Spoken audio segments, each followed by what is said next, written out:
March of the Machines set review. Using the regular scale here, introduced by limited resources. A's are bombs, like doesn't are perfection. B's are cards that pull you heavily into that color, may make you, it's a huge signal usually, like bygone bishops. C's are cards that you put in your deck and are usually the backbone of your deck, like Byway Kuru. These are cards that are mediocre and you're unhappy to play them. It's like the 23rd card, if at all, like Fraven Purebloods. And F's are unplayable cards like Invasive Surgery. There are also build-arounds like Rise from the Tides, which could range from B's to F, or it could even be A to F. But they are cards that you need to work around to have them be good in your deck. Alright, so let's start with white here. We got Aerial Boost, 1 on a white instant with Convoke, so you can tap your creatures to help cast this spell. And you can even use that to pay for the colored mana, so that's unlike some other cards like Emerge, where you couldn't do that. And target creature gets +2/+2 against flying until end of turn, so it's a card that wins a reasonable amount of combats and also can push through some damage. The later mode is probably not that good to use with Convoke, but Convoke is also nice with combat tricks because you can use them defensively in a better way, because you're tapped out and your opponent may think the coast is clear, but then the Convoke helps to pay for that as long as you get a white creature. That being said, I don't think this is a super good card, but I think the Convoke makes it playable. So like I remember Gather Courage was a similar card with Convoke, which was fine. So I think this is a C. It's a card you can put in your deck, and a Convoke's gonna make for some nice tricks. It's probably gonna be better early on in the format. Alabaster Haute Intercessor, 5 and a white for a 3/4. It's got plane cycling, so reminds me of the Sunblade Samurai from Kamigawa. But it also, when it ends a battle, you exile a creature an opponent controls until this creature leaves the battlefield. So I like this card. By the time you hit 6 mana, there's not going to be too many removal spells left in your opponent's hand. But it is expensive, and a 3/4 for on turn 6 probably not going to be able to attack. So unlike a Fiend Hunter, it's not going to have it's not going to be a body on the board that you can use. That being said, this is a good card. I think I want it in all my white decks. I think it's about a C+. I don't think it's higher than that because 6 mana is a lot. But the flexibility makes it a good card. And with a card like this, you're always going to feel very good when you have it in your opening hand, because you know you're not going to get mana screwed. And if you get flooded, you have this good card to play on turn 6. So it's a C+, I think. Alabaster Host Sanctifier, 1 white 2/2 lifelink. Another C+. These cards almost always perform very good, even though they look mopey. The fact that they perform so good in a race. It's so hard to race a card like this, because if you attack one attack through it, you may always run the risk of your opponent attacking you back and gaining back the life you got. So this is a card that also works fantastic with any way that can pump it up, like backup, which is a mechanic we're going to get to very soon. So a C+, and I think you don't sleep on Alabaster Haunted Sanctifier. Angelic Intervention, 1 on a white, instant, target creature or planeswalker you control gets protection from colorless or from the color of your choice until end of turn, if it's a creature +1/+1 counter. So this is Feat of Resistance with some additional upside in that it can give protection from colorless. And Feat of Resistance was good in a format filled with morphs which were colorless, so this is probably going to be better. I'm going to give this a C+. It's a good card. It almost always going to perform better than you think. But I don't think it's better than that. I think a card like this, Concept Feat of Resistance was printed a very long time ago, and we had Power Creep since then. So I think a card like this is still a good card, C+.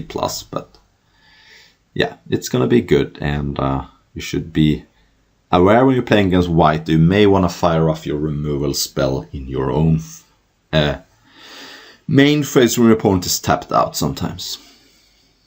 Archangel Elspeth, a first planeswalker here. 2 white for 4 loyalty. +1 you get a 1/1 with lifelink. So it's like the old Elspeth, except it gets lifelink. -2, you put 2 +1/+1 counters on target creature. It becomes an angel in addition to its other types and gains flying. So that's like a flying counter if I read this correctly. You're gonna keep the flying around. And that could be the one when you made the previous turn. So then you have a free flying lifelinker. And Elspeth is probably still in place. So that's just a great sequence. -6, return all non-land permanent cards with mana value 3 or less from your graveyard to the battlefield. Good thing to have, but the other 2 abilities are so good that you may not even get to that. I think you're gonna use the -2 a lot. And then start plussing and do it again. But this is a fantastic card. It protects itself with the 1/1. It also protects itself for pumping up your other creatures. It's gonna be hard to attack this, and I think it's just an A. It's a very good card and does almost everything a Planeswalker you want a Planeswalker to do, except kill creatures. But you're making up for the fact because that you have 2 pretty good abilities and high loyalty on a 4-mana Planeswalker. So A, good card. Attentive Sky Warden, 2 and a white for a 2/2 flyer. So we have a Windrake here. And when it deals combat damage to a player or battle, transform up to 1 target incubator token you control. So that's going to add mana to your mana pool because the incubator tokens can be transformed for colorless. I'm a little skeptical about this card. I think it's like a build around C.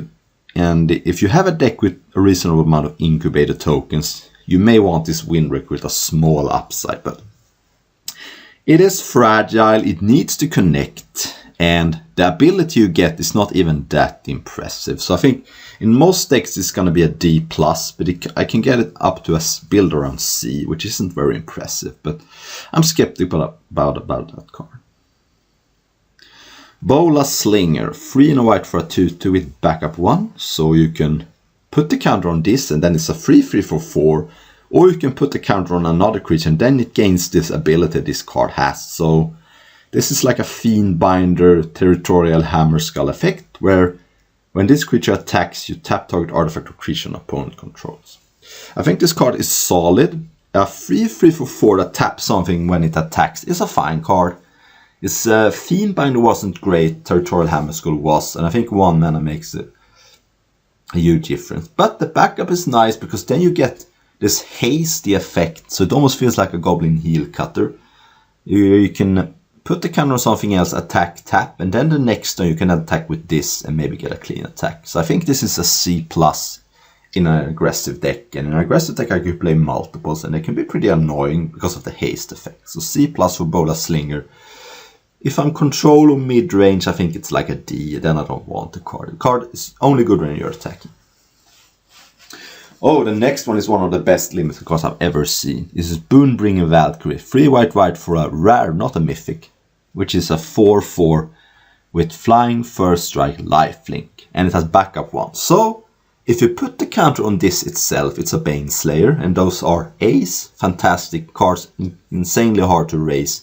Only reason they don't get A+ is because they are dying to removal. But if you put the counter on something else, that card gains flying, first strike, and lifelink. So it's like a Baneslayer entry that has this insane upside where if you think your opponent may have removal, or you just want to get a haste, you get a haste effect of a counter plus this. So I think this gets to an A+. This is one of the best limited cards I have ever seen. I think it should be a mythic. And I think it might be a mistake to not make this a mythic. It's a Baneslayer Ranger that is better.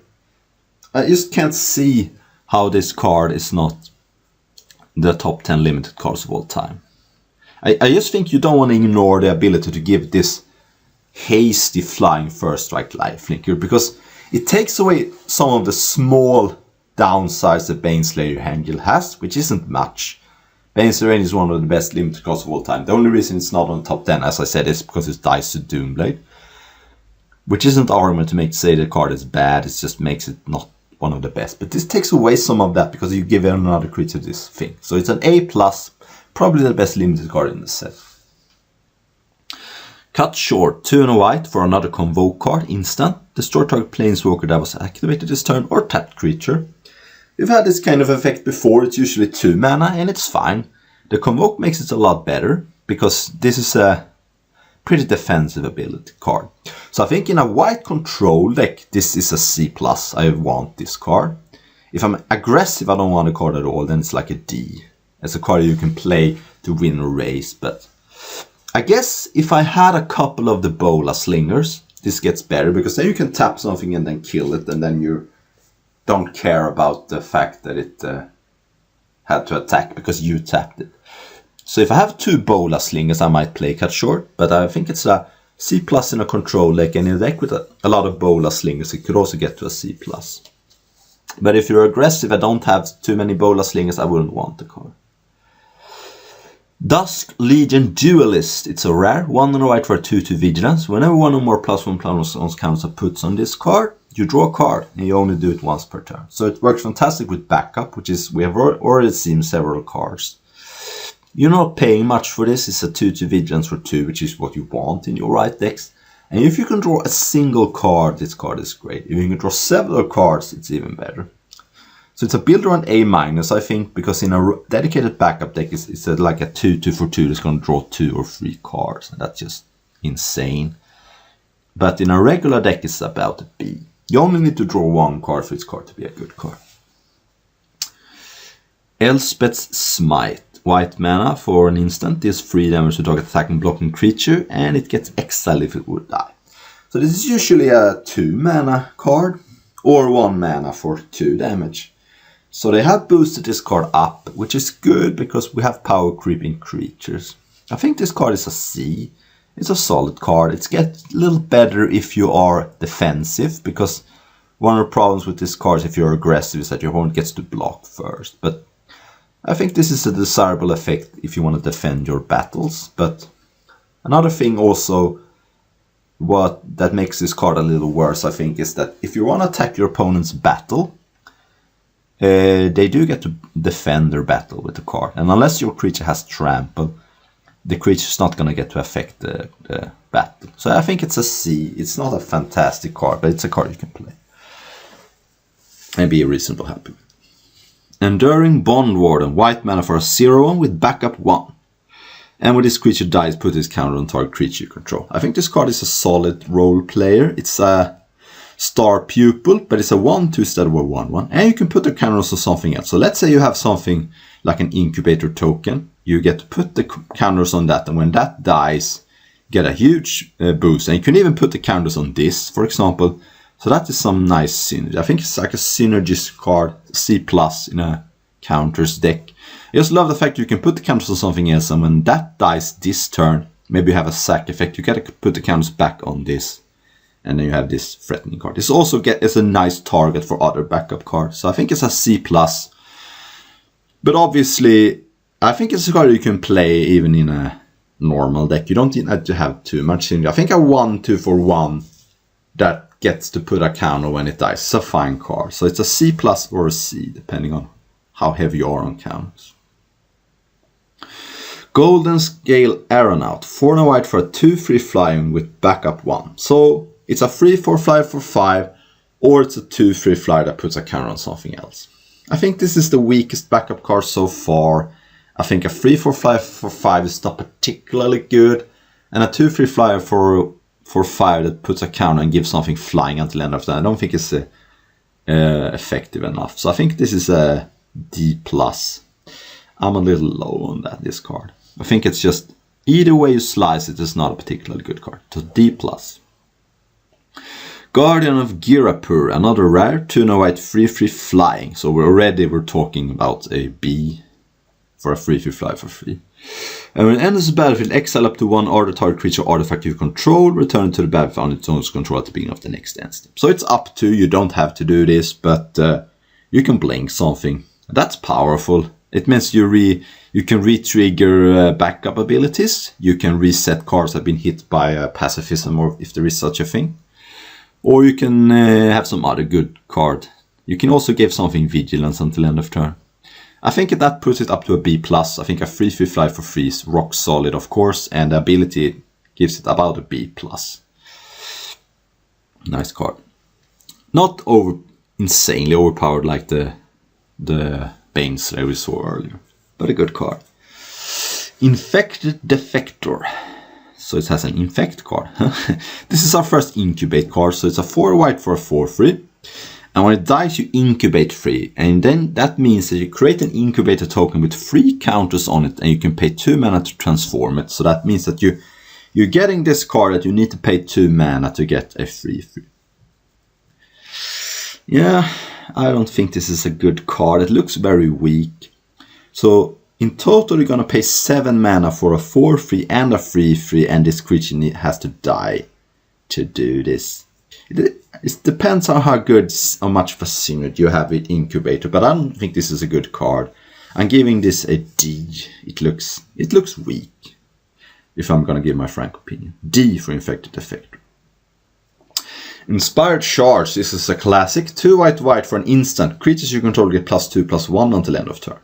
This is a build around. You want to have a bunch of creatures that are cheap, small, and maybe evasive too. You want to go wide, as we say. And this is a build around C+, I think. If you have... The thing about this card is it's a build around C+, but you never have to pick this card at the C+. So it's almost like deceptive how good of a grade it's going to be. I'm giving it a D because that's about where you have to pick it. If you want this card, you can almost always get it, because this is the type of card that almost no one wants, so you can almost always get it. I think it's a build around C+, but you almost have to pick it like a D. If you're a go wide deck, it's a nice card to have.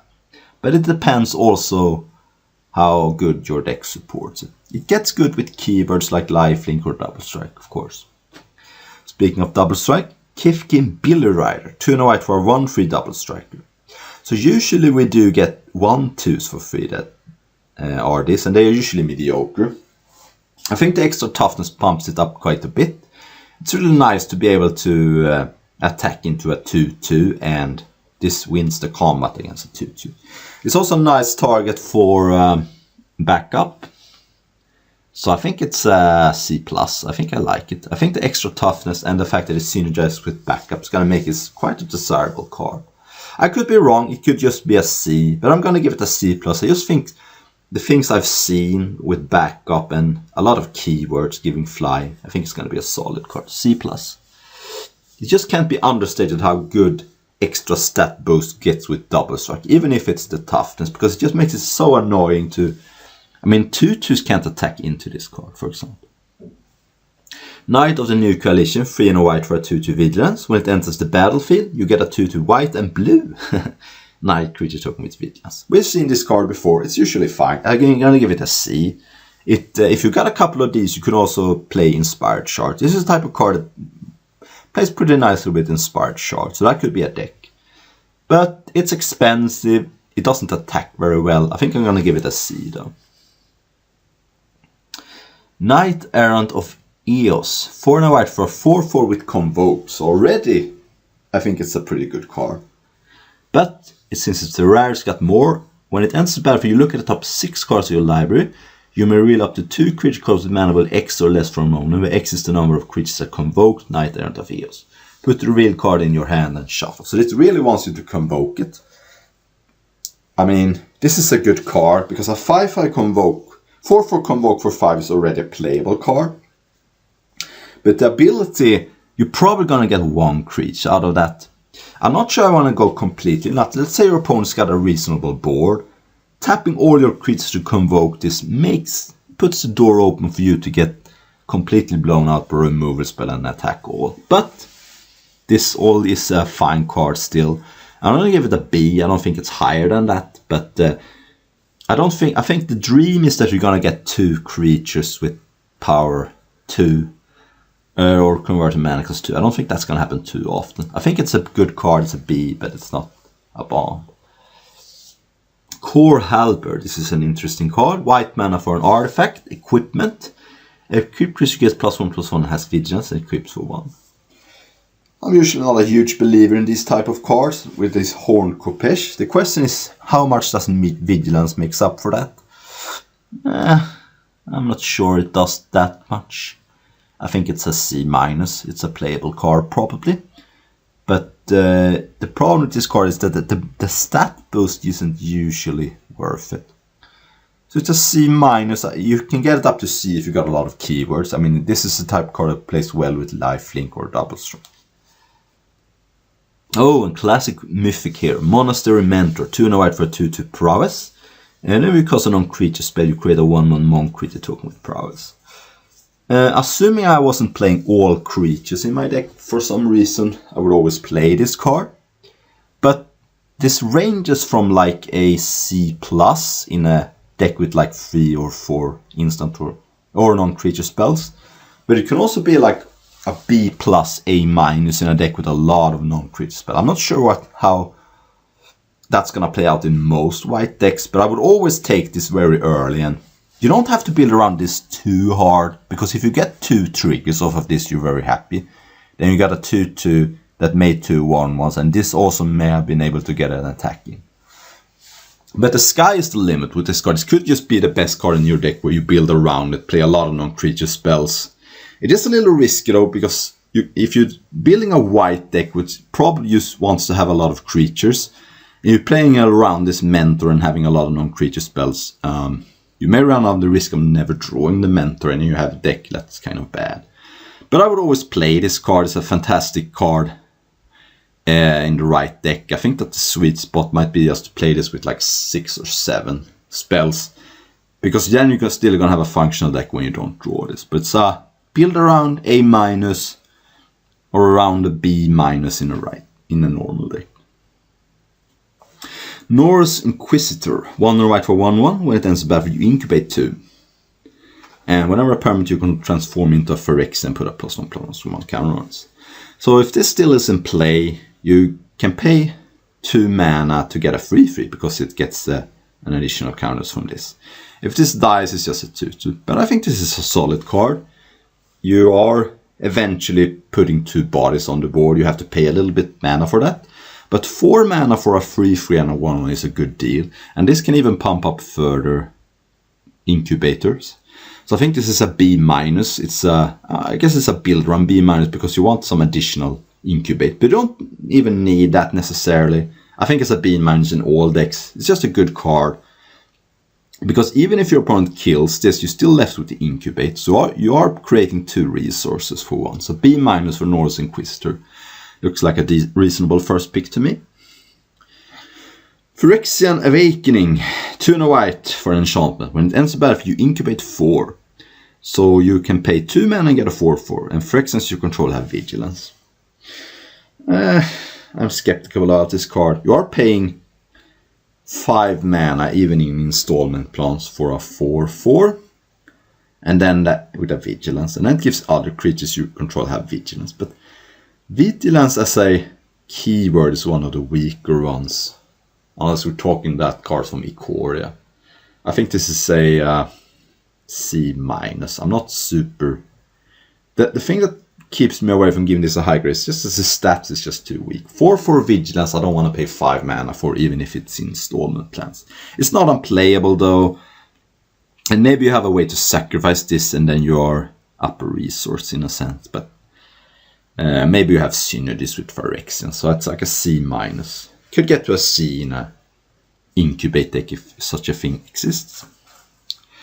Phyrexian Censor. 2 and a white for a 3/3. Each player can cast more than 1 non-Phyrexian spell each turn, and non-Phyrexian creatures enter the battlefield tapped. So the first text doesn't matter too much. Players will not be able to cast more 1 spell each turn. Can be situationally good against some like blue-red deck, but usually doesn't matter too much. And the second ability is a little bit of upside for you, because your opponent's going to be the first one to play a creature, and that creature's not going to be able to block. So I think a 3/3 for 3 is fine, and it has 2 abilities that probably are slightly good for you. So in a beatdown deck, I probably would give this like a C+. I think a 3/3 for 3 with 2 minor upsides is a good card, and especially the second one is really good for you, because if you're looking to attack your opponent, you don't really care that your creature comes into play tap, but your opponent's coming into play tap could be pretty nice. I'm going to give this a C+ in a beatdown deck. I think it's a pretty solid card. Progenitor Exarch. So it's XX white for a 1/2. And when it enters the battlefield, you incubate 3x times. So let's say you pay 3 mana for this. You get to get 1 incubate. So then you're paying 3 mana for a 1/2 that can then eventually turn into a 3/3. But you can also tap it to transform an incubator token you control. So this is a modal card. You almost never want to play this for 1 mana, because then you're not getting anything. I mean, you're getting a 1/2 that can eventually later on transform this. But if I have this in my opening hand, I'm probably not going to play it on turn 1. I'm going to wait until 3. Or I may even wait to turn 5, because then you're getting 2 3/3s eventually. I mean, this is a great card, though. I mean, you are getting a lot of stats. It's flexible. Let's say you just randomly draw this late in the game when you have access to 7 mana. Then you get 3 tokens. You're going to have the mana then eventually to flip all of them. And you can even tap this to flip it. I think this is a rock solid card. I'm going to give it an A-. I think that a cheap card that is modal, creates a lot of bodies. It's just going to be fantastic. And I would first pick this all day long. So A- for Progenitor Exarch. It may look confusing, but at the end of the day, it's a modal card that's almost good on every point. The only point is kind of bad is at 1 mana. So it almost feels like a trap. That might be more for constructed, if there is such a thing. Where you can have 4 of these in your deck. You may want to play the first one on turn 1. And then you can play the second one on turn 3. So A- for Progenitor Exarch looks fantastic to me. Realmbreaker's Grasp, 1 and a white for enchantment aura, enchant artifact or creature. It can't attack or block, and its activate ability can't be activated unless they're mana abilities. So now they turned Arrest into a 2 mana card. Wow. So 2 mana Arrest that can even hit artifacts. You can't shut down mana abilities, but nah, that doesn't matter too much. Yeah, it looks like a B- to me. I can't believe that they pushed this card so hard. I mean, it's a Planar Disruption, I guess. And Planar Disruption was about a B-, I think. Maybe C+. But the fact that you can hit artifacts is nice too. So B-, I think, ends up. The fact that you can put it on an incubator doesn't matter too much, because that can't attack or block anyway. So B- for Realmbreaker's Grasp. I guess we're just gonna have to get used to Arrests being 2 mana. Scroll Shift, 2 and a white for a instant. Exile up to 1 target artifact, creature, enchantment you control, return to the battlefield and draw a card. So this is a similar card that we've seen before in Kaladesh. I think we have this card. This card almost always ends up being a little too clunky. There is a lot of dreams, like 2 for 1 your opponent, playing this in a response to a removal spell. But you already have the 1 and a white put a counter on it, so your opponent's going to be probably incentivized to play around this card. And you have blink effects. I think this is a D. These cards almost never end up being good. I don't think it works with... No, it doesn't work with Incubator Token either, because these are tokens that goes away. So D for Scroll Shift, I'm pessimistic. Of that card, at least. Seal from Existence, 1 and a white for enchantment, has ward 3. So an enchantment ward 3. And when it ends the battlefield, exile target non-land permanent on opponent controls, and this leaves the battlefield. I think this is worse than the 2 mana aura, because creatures are the things that you want to hit the most, and that one even could hit artifacts. Yes, this can hit sieges, but problem with that is that your opponent's got to get some value on the front side usually. So, I mean, it's a good card still. I think it's a C+. White is a little annoying. Usually these types of cards cost 1 white. Ward 3 is okay, cool, but usually these types of card doesn't get killed anyway. It's pretty rare that that happens, honestly. The problem with the Oblivion Ring was very rarely that your opponent killed it. So a C+ for Seal of Existence is a good card, but I think it's worse than the common aura for 2 mana. Because that mana, not only is that card cheaper, it's also more splashable. Sigil Sentinel, 2 and a white for a 2/2 with backup 1 with Vigilance. So it's a 3/3 Vigilance for free, or it's a 2/2 that spreads a counter around to something else. And that card also gets Vigilance, which is nice, but not hugely good. Reminds me of Glint-Sleeve Artisan. I think this is a fine card. It's a C, I think. A 3/3 for free has gotten a lot worse. I think I'd probably rather have the uncommon that made your opponent's creatures comes into play tapped and yours. But I think this is a C. It's a solid card. It's not going to be a card that I'm going to pick super high though. I think it's going to be a card that goes pretty late. Just my instincts of these types of cards. Sunder the Gateway, 1 and a white for a sorcery. To choose one, destroy target non-token artifact. or enchantment of the opponent's controls and you incubate 2. So you can't kill your opponent's incubate tokens, but you can disenchant something and get some extra value. That is powerful. Or you can incubate 2 and then transform and incubate the token you control. So this is a modal card. It's either a 2/2 for 2. Could even be better than that if you if you flip something that is even larger than a 2/2. Or it's a disenchant. This card looks solid to me. I like the fact that it's modal cards. Either a 2/2 for 2, because you can always transform itself, or it destroys an artifact or enchantment.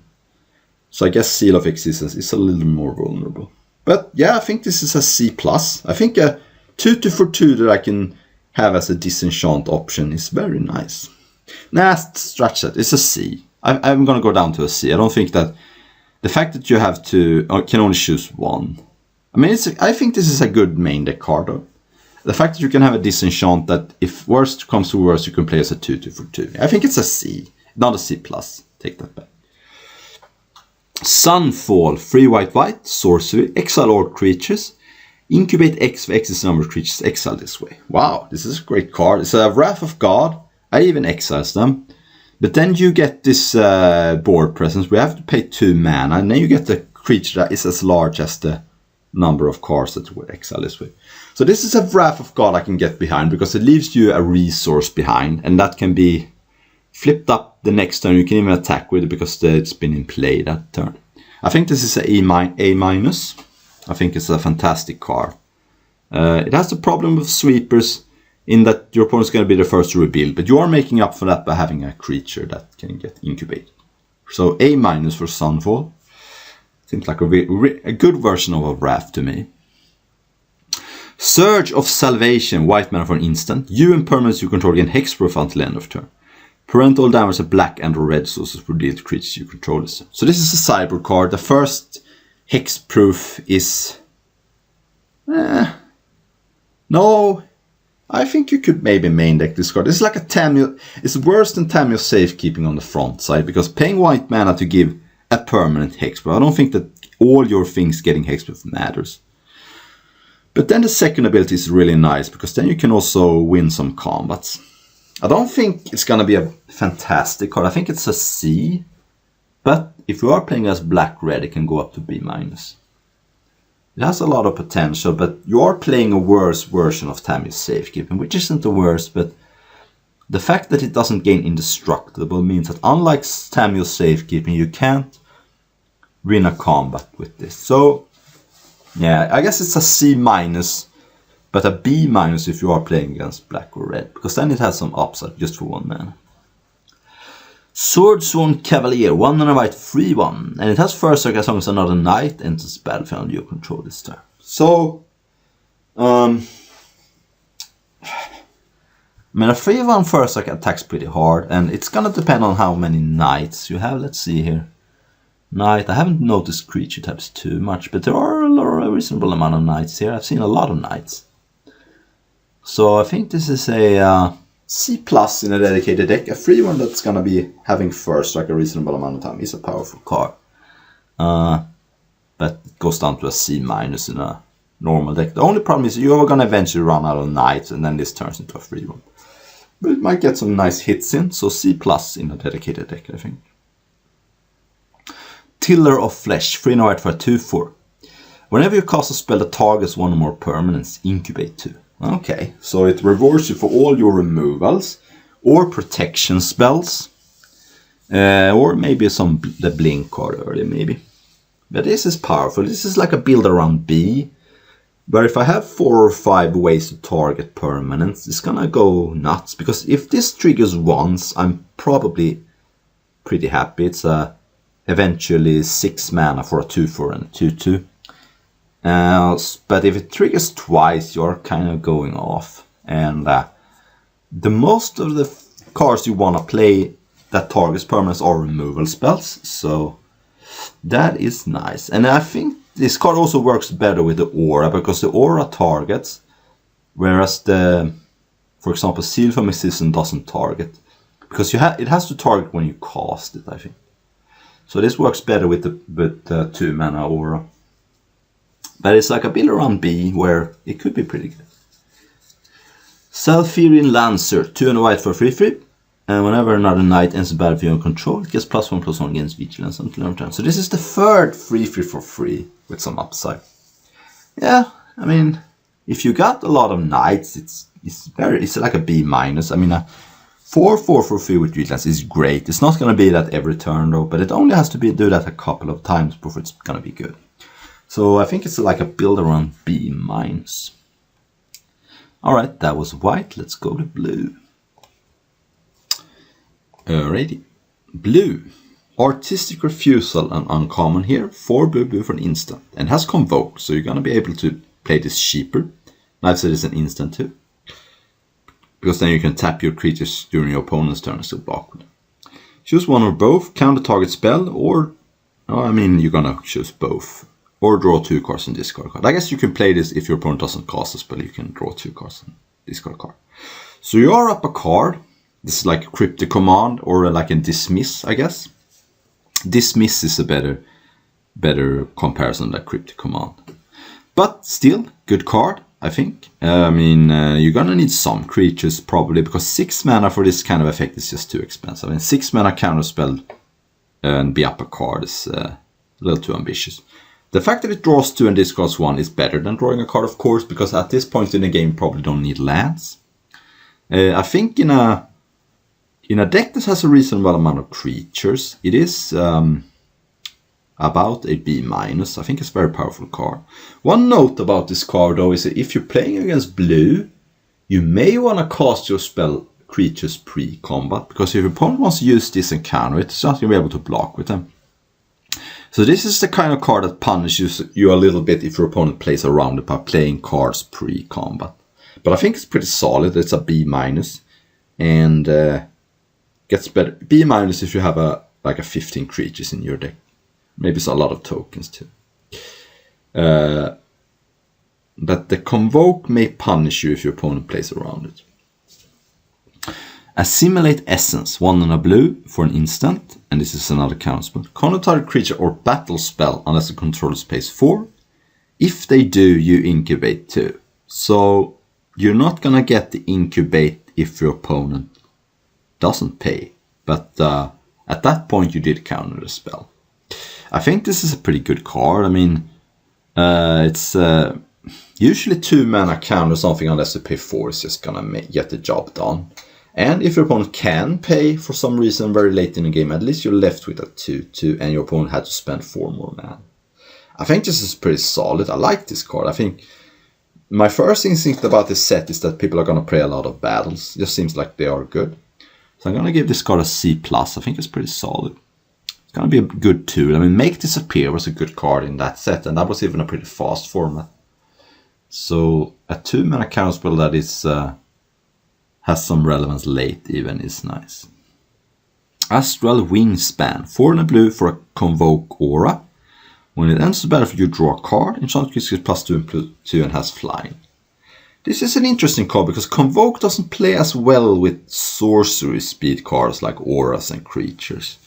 Because having to tap a bunch of creatures to suit something up is inherent anti-synergy, because sometimes you even have to tap the creature you want to target. That being said, you are drawing a card, you're getting a card back. +2/+2 and flying is powerful. I think it has potential. I'm gonna start with this about a C+.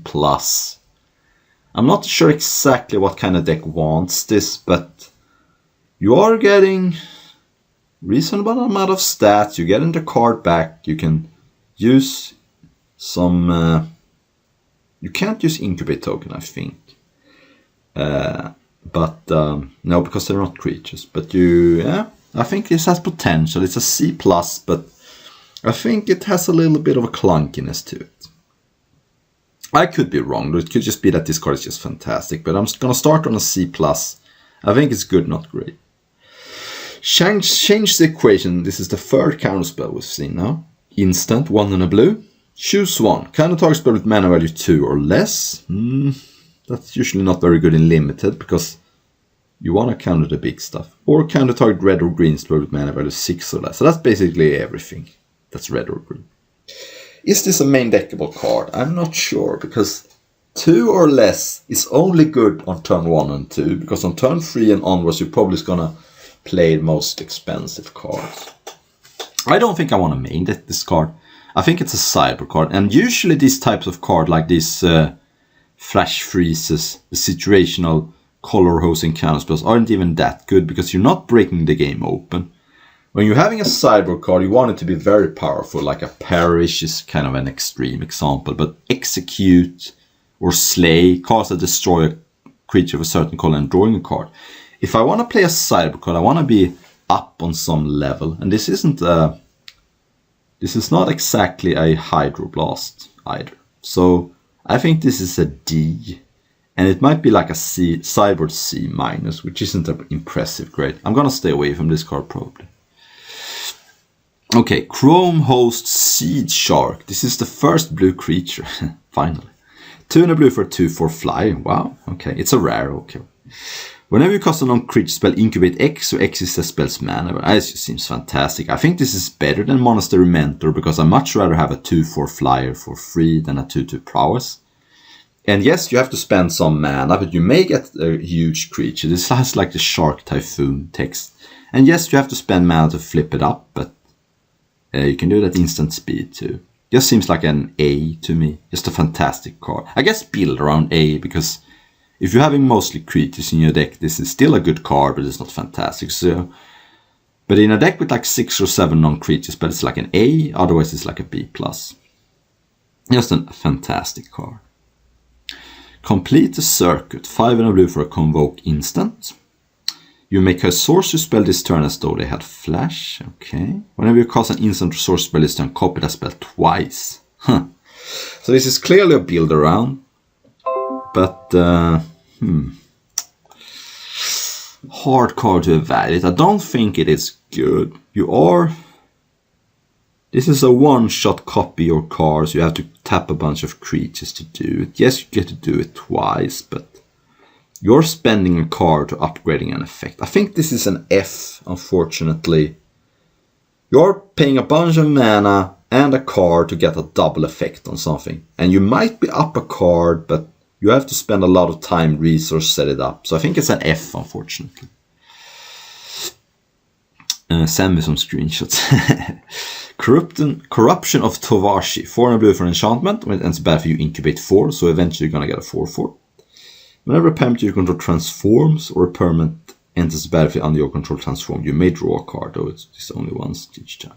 Now, so this I like more than the white one, because getting to draw a card is much more interesting to me than having vigilance on my creatures. This one is worse straight up, because you have to pay 7 mana to get a 4/4, but you get to draw a card. And if you got other stuff, you get to draw additional cards. I think you really need other stuff, because 7 mana for a 4/4 that draws me a card isn't a fantastic card, even if it's on installment plan. But it's like a build around B, where if I have a like 5 or 6 incubate card, this is gonna be great. It's like a card, because you don't even have to flip up the card, but to draw the card you can do it eventually. But this has potential. I think it could be a good engine, and it also creates a token, so it's gonna have synergy with some other stuff maybe. So B, build around B. I think straight up without anything else, it's probably like a C minus.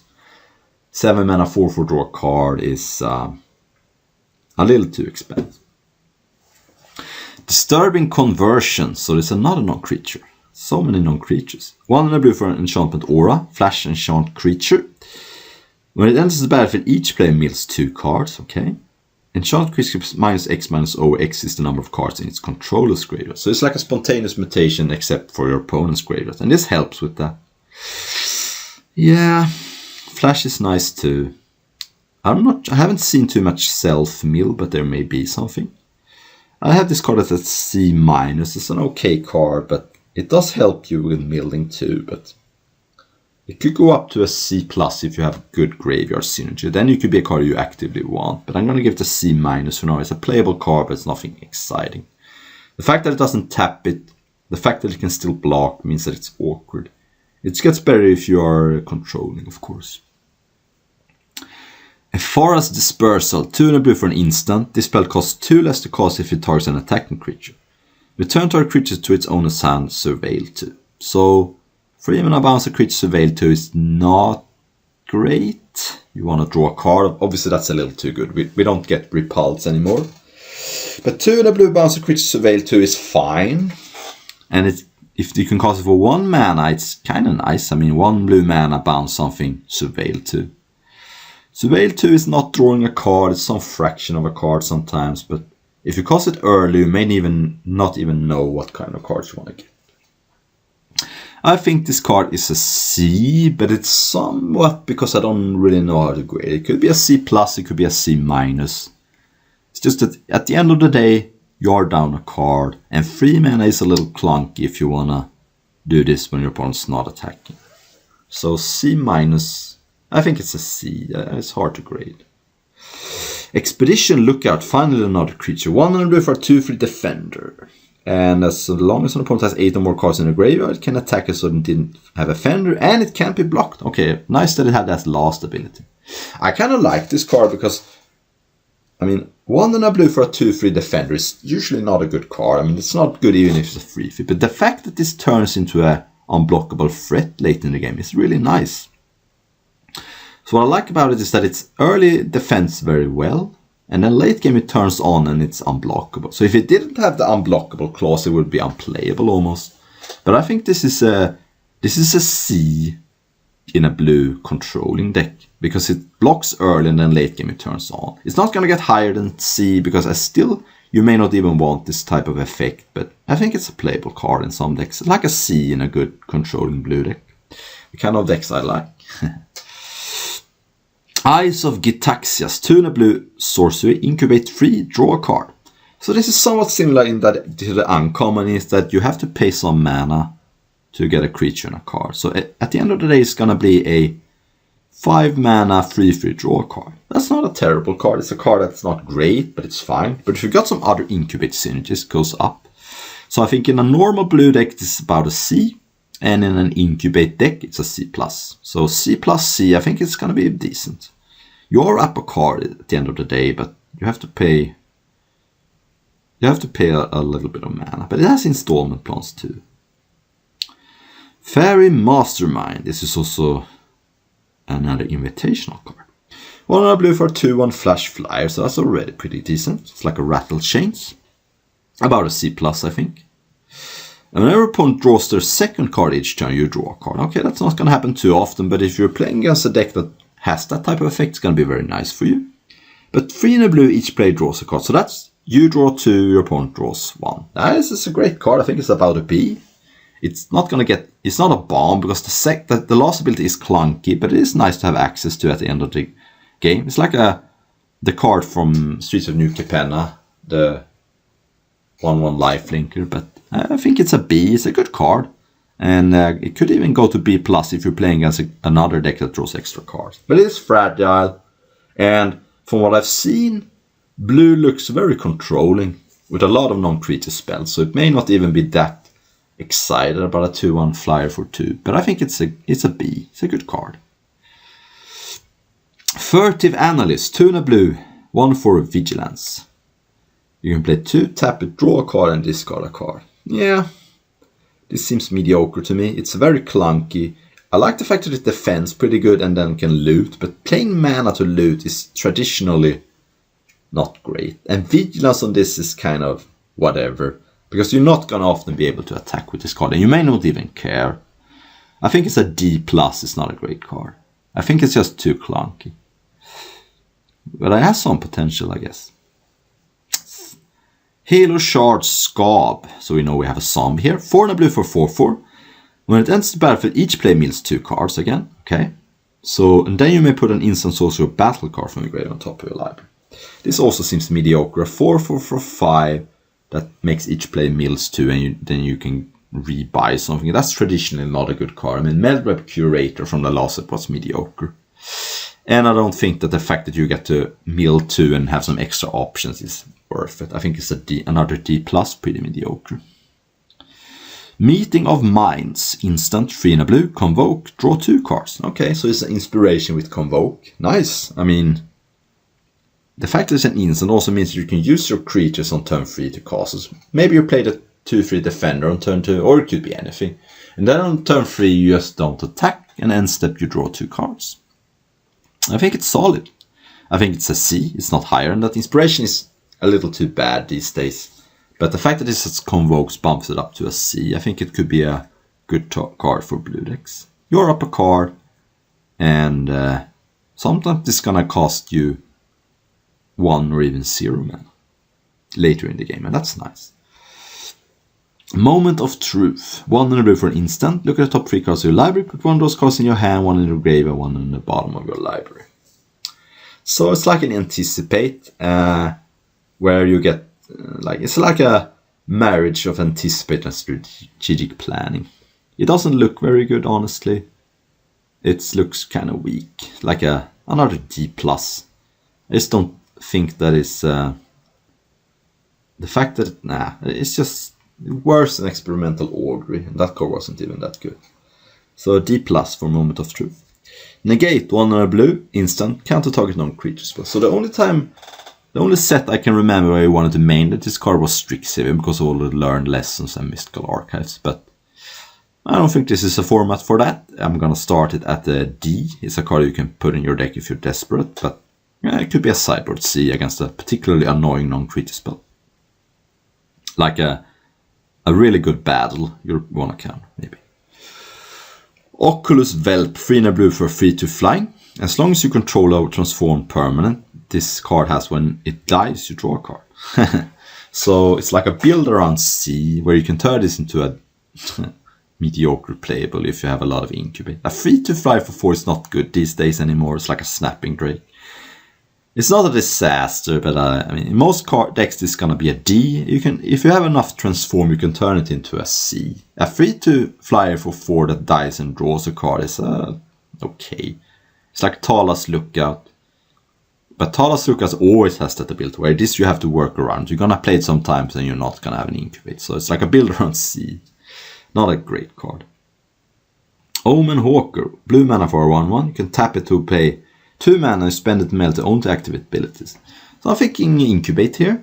Could be some other things, maybe the looter, 1 for looter. But this has potential. I think it's like a build around C+, where in the right deck with incubate or under activate abilities could be pretty good. The problem with this card is that the 1/1 for 1 is just so bad. And if you can't use the ability, it does basically nothing. So in the right deck it could be good, but I think it's not more than a build around C+. Oracle of Tragedy, 1 on a blue for round 3. When it enters the battlefield or dies, you choose 1, draw a card and discard a card. Okay. Or you can shuffle up to 4 target cards with mana value 3 or greater from your grave into your library. That doesn't matter, I don't think. I mean, it can prevent you from being decked, but you can even shuffle lands if you want. But how do we like a 1/3 for 2 that loots when it comes to the player dies? It's probably fine. If it only did it once, I wouldn't be too excited, but I think that fact adds it up to a C+.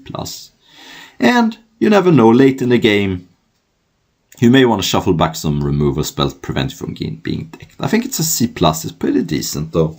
The fact that you get to do it twice can be pretty good. And it is nice, blocks early and etc. So C+ for that card, fine. Pretty solid. Preening Champion, 2 in a blue. For a 2/2 flyer, when it enters battlefield, create a 1/1 blue and red elemental creature. It's just great. I mean, this reminds me of the card from War of the Spark, like Aven something. Something that 2 in a blue that amassed 1. And that was a good card. I think that this type of card is just great because it creates an evasive body plus a 1/1 where you can trade for free ones, jump, or use for combo. I mean, it plays really great with combo. I think this is a C+. Trending towards B-. It's the best blue common we've seen so far. Works great with Convoke. Just creates a lot of bodies. And some of it evasive. C+, good card. Protocol Knight, 3 in a blue for a 3/4.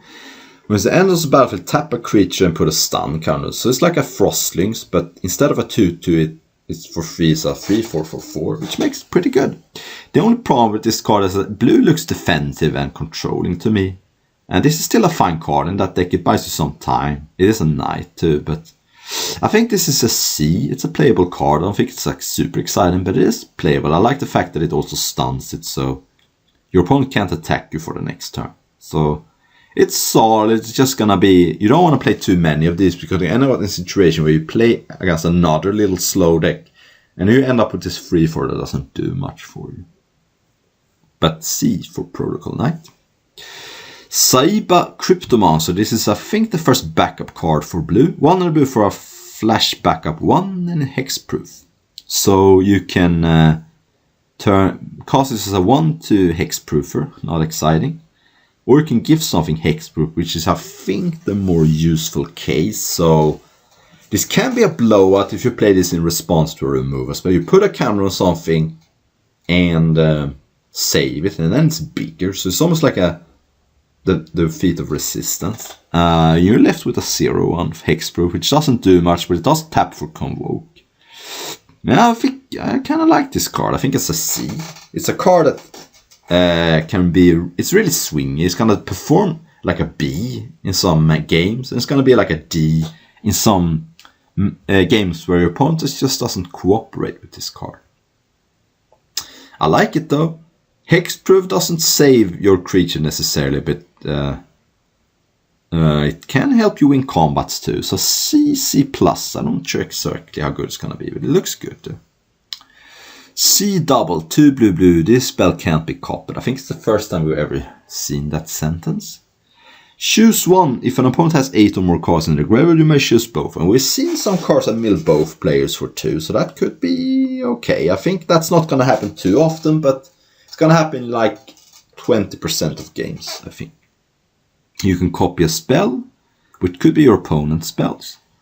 Or you can create a token as a copy of target creature. I think this card is good. It's like a 4-mana clone. The fact that it's a token means that it's a little more vulnerable to bounce, but like that doesn't matter too much. And if you get to do both, you can create a copy of the best creature in play and get a copy of a spell. So I think this is a B+. It's very solid. It's like a clone with additional upside. Of course, unlike clone, you can get blown out if your opponent kills the creature in response. So it's not strictly better than clone, but for the most part it's good. It's like a B+, a card I would be pretty happy to first pick. Stasis Field. 1 blue for an aura. Enchanted creature has base power and toughness 0/2, has defender, and loses all other abilities. Yeah, this seems good. I mean, it takes away a creature, and they kind of fixed this type of card, because sometimes when you play this card, there are some cards that make them a 1/1, and then it can attack you, and if it has counters on it, it's really annoying. I think they fixed this card and made it into a good card. I think it's a C+. It's it also works on incubate tokens, because in the sense that yes, they're gonna be big, but they can't attack you. So if you get evasive cards, it's good. It also takes away flying, I think. I think it's a C+. I think it's a solid card for blue decks. Temporal Cleansing, 3 and a blue Convoke, sorcery. The owner of target non-land permanents puts it into the library second from the top or the bottom. So they get choose. So you can't really use this to mana screw your opponent, which you can sometimes do. But I like the fact that it has Convoke. Sorcery Split Convoke is awkward though. I don't think this is great. I think it's like a C-. The fact that it's a source just takes away so much from the card. Because you can't respond to a pump spell. You can't do it in combat. You have to do it in your turn. So I don't think it's a great card. It's a C-. This is a playable card. Thunderhead's Gordon. 5 and a blue for a 3/4 fly with combo. So this is, if you can cast this on turn 4, it's pretty nice. And sometimes the problem, of course, is, and again, with Sorcery Split Convoke, you are taking away some of the thing by not having access to blockers. But a turn 4 3/4 fly is nice. That's not going to happen every game, though. I think this is a C. It's not a fantastic card, but it's a card you can put in your deck. And if you are controlling, you're probably not going to have so many creatures. So like a C, I think. Tidal Terror, 4 blue for a 5/6. And when it attacks, you may tap 2 other untapped creatures you control. If you do, it can't be blocked. But it has island cycling, so it's a solid card. I think it's another C+.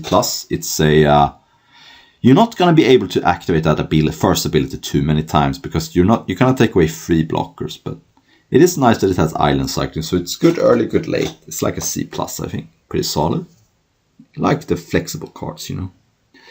Transcendent Mexes, X, blue, so 4 blue and an X. and you have Convoke, and you draw X cards.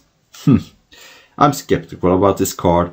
I think, unlike the 4-mana Divination, this one is it's not gonna be castable early.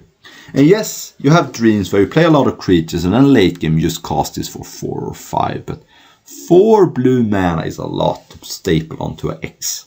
Yes, I know blue creatures can help tap this, so I'm a little bit skeptical about this card. I think it's almost like a sideboard B, where if you're playing against another controller, this can just break the game wide open. But in most scenarios, this is going to be a little too slow. It is nice to reload, but an instant helps. But I think this is going to be a D, but it could be like a sideboard B. Just raw card draw is usually not good anymore these days. It's just you need to affect the board, and this can't, like, unlike the Divination, you can't cast this on turn 4, pretty much. I mean, unless you are playing mono blue. Wicked Slumber, 3 and a blue for an instant with Convoke. You tap up 2 card creatures, you put a stun counter on either of them. Yeah, seems okay. These types of effects usually aren't that good, but Convoke helps a little bit. You are down a card, you are up tempo. You want to play this in an aggressive deck, because otherwise you're just stalling and not doing much. But I think it's like a D+. I'm not super excited about this. Sirex Strobe Knight, 2 and a blue for a 2/2 Flying Vigilance. And you tap to create a 2/2 white and blue knight with Vigilance. Activate only if you cast 2 or more spells this turn.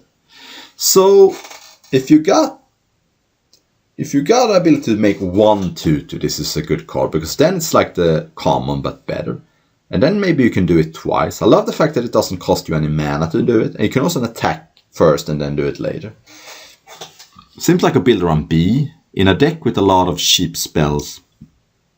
It also works kind of nice with card draw, because card draw makes you get more resources and you may be able to double spell later. So builder on B, you want cheap cards, you want cantrips, and then it can be pretty good. If you're not, it's like a D+, a 2/2 Flying Vigilance for 3 is not that good. Vigilance doesn't matter too much, unless you're activating the ability. Zephyr Singer, 2 blue for a Convoke Flying Vigilance. So already, that's great, because it's 1 mana, 2 mana cheaper than the 3/4 flyer, and this is just, yes, one of them is blue, but you're gonna be able to cast this on turn 3 a lot of the time. And when it ends the battlefield, put a flying counter on each creature convoked it. I mean, this is just a fantastic card. This is an A-, I think. Because if you cast this on turn 3, it's a 3/4 flyer for 3 that gives something permanently flying. So you can even play like almost anything, and that gets better. So it's like an A-, it's just a great card.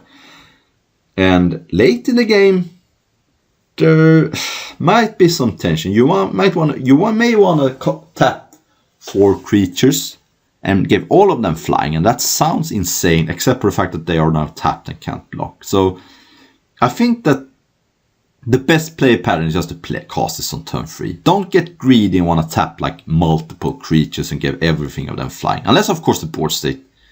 I mean, it can be fantastic to do that if the board state like works out that way. But usually, if you want your creatures to have flying, that means that your opponent has creatures, so that can put it a little bit open. But yeah, A- for this card is great. Just don't be afraid to cast it on 3 and not get super in like the highest of value. Sulfurin's Shapecraft, 1 and a blue for instant. Target creature has base power and toughness 4, 3 until end of turn, draw a card. So it reminds you of Sudaf, of course, or Majestic Metamorph. It's 1 mana cheaper, but it also loses the toughness and doesn't gain flying. Yeah, that's not... I think that's on average a downside. It's gonna win less combats. And yeah, but it's good. I think it's a C. It does have potential to 2-for-1 your opponent. It's not gonna do it every time though. Okay, that was blue. Alright, let's go to black. Archpriest of Shadows. 3 black for a 4/4 with backup 1, Death Touch. And whenever this creature is combat damage of player or battle, return target creature card from the graveyard to the battlefield. Wow. So that's a nice hasty ability, because if you put this on a card, your other creature and your opponent may not be able to do anything about that. And because I don't think this card necessarily is going to be able to connect too many times, because it's a 5/5 Death Touch, and unless you can give it Trample, your opponent's going to probably be able to block it. But the threat is still there, and you may get a nice hasty hit in. So yeah, I mean, it's a fantastic card. It's a 5/5 Death Touch for 5. Or it's a 4/4 Death Touch for 5 that puts something on something else, gives it Death Touch. So the opponent's gonna, even if your opponent has a blocker, it's gonna be at least a trade. It seems like a B+. I mean, I don't think it gets to A just because I don't think this card's gonna be able to connect all the time. And you may not be able to get the creature back at all times. You may not even have a creature in your graveyard as well. But it's a solid card, rock solid B+, I think. Bladed Battle Fan, 1 and black for an equipment with flash. So when it ends by you attach it to a creature you control. Otherwise it wouldn't make much sense, because you can only equip at sorcery speed. And that creature gains undestructible until return. So +4/+0, equip 1. Seems solid. 2 mana give something indestructible, and +1/+0. And then you also are left with a pretty good equipment. That doesn't give indestructible when you equip it, but it gets +1/+0. Seems like a C- though. I first when I read it I thought the creature got indestructible. That would be too good probably. But it's gonna win a combat some amount of the time, and you're gonna be left with this pretty bad equipment, but still does something. So C-, I think. Bloated Processor. So many gases. 2 and back for 3/2. Sacrifice another Phyrexian, put a counter on this. Okay, that's could be a thing. I mean, probably a lot of Phyrexians, but just 1/1/1 count is generally not good. And when it dies, you incubate X, so that's going to be at least 3. It seems like a solid B+. It's not backbreakingly good, but it is nice that you can suck something, make it bigger, and then you can get eventually a reasonable incubate card. Because a 3/2 that dies into a 3/3, you have to pay 2 mana, of course, is a rock solid card. I think it's a B+. Again, another B+. Doesn't get to A, but good. Breach the Multiverse. 5 black for a sorcery. Each player mills 10 cards. So that could be either bad or good for you, but see. For each player, choose a creature planeswalker card in that player's grave and put those cards onto the battlefield under your control. Then each creature you control becomes Phyrexian. So you can sack them all to the previous card. Yeah, but this card seems good. I mean, 7 mana is a lot, but you are getting 2 of the best creatures. And it's not only the creatures that were put there this turn, but also from the ones that were milled. So you're going to have a good shot at getting the best creature in your and your opponent's deck. And that is good for 7 mana. Reminds me of Ever After from the latest Shadow set. That regrow to creatures that cost us 6. I think this card is good. I think it's another B. Because it's, I think, a little too expensive to get to the A range. But it might also be that you can't cast it because you're getting decked. I'm not sure how likely that's going to be. But it might happen if you are playing blue-black. But yeah, I think it's a B. A solid card, but the high mana cost. And it takes it back a little bit. Collective Nightmare, 2 and a black for an instant, convoke, target creature give -3/-3 until end of turn. Fantastic card. I mean, it's like a B. I think it's the convoke really puts this out over the top because you can win combats, you can do this in your opponent's turn. So yeah, minus gets run indestructible as well. So I think it's a B, a really solid card. Completed Huntmaster, 2 and a black for a 2/3. 1 tap, sacrifice another creature or artifact, incubate 3. So, assuming that you have the mana, you're gonna probably be able to upgrade your creatures eventually. It is slow. Maybe you have some good artifact to sack. You can do this at instant speed too. Maybe there is a red-black sack deck. I'm gonna give this a build around B- in a black-red sack deck if such a thing exists. Otherwise, I think it's about a C. It looks pretty clunky. You have to pay 2 mana to incubate, so if it's sacrifice a creature and make a 3/3 for 3 mana in total, it's a little too clunky, I think. So I think it's a C, but it could be a build around B- in a black-red sack.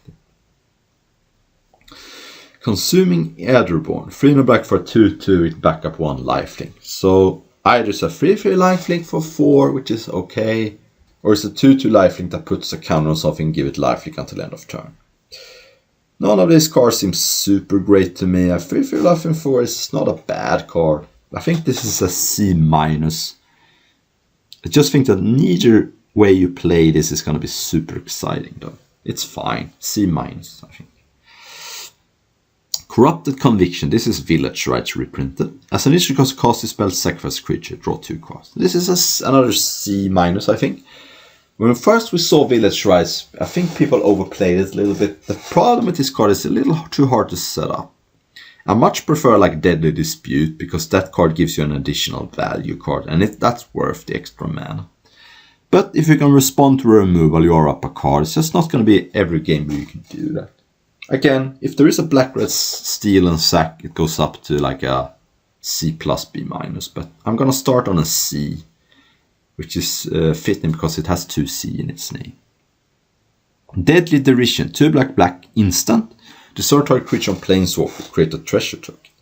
That's just great. Grim Bounty that is upgraded to an instant. Seems like a B- to me.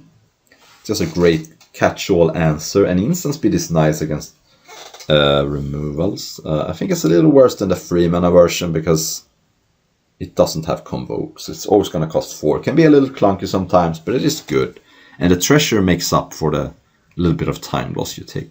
You're not going to have too many treasure synergies in this set like you had in Adventures, but it can always use it for mana. Or maybe sacrifice it to something like the completed Huntmaster. So B-. Dreg Recycler, 1 black for 2/2. Tap, sacrifice an artifact or creature. Each opponent loses 1 life and you gain 1 life. So that could be itself, but...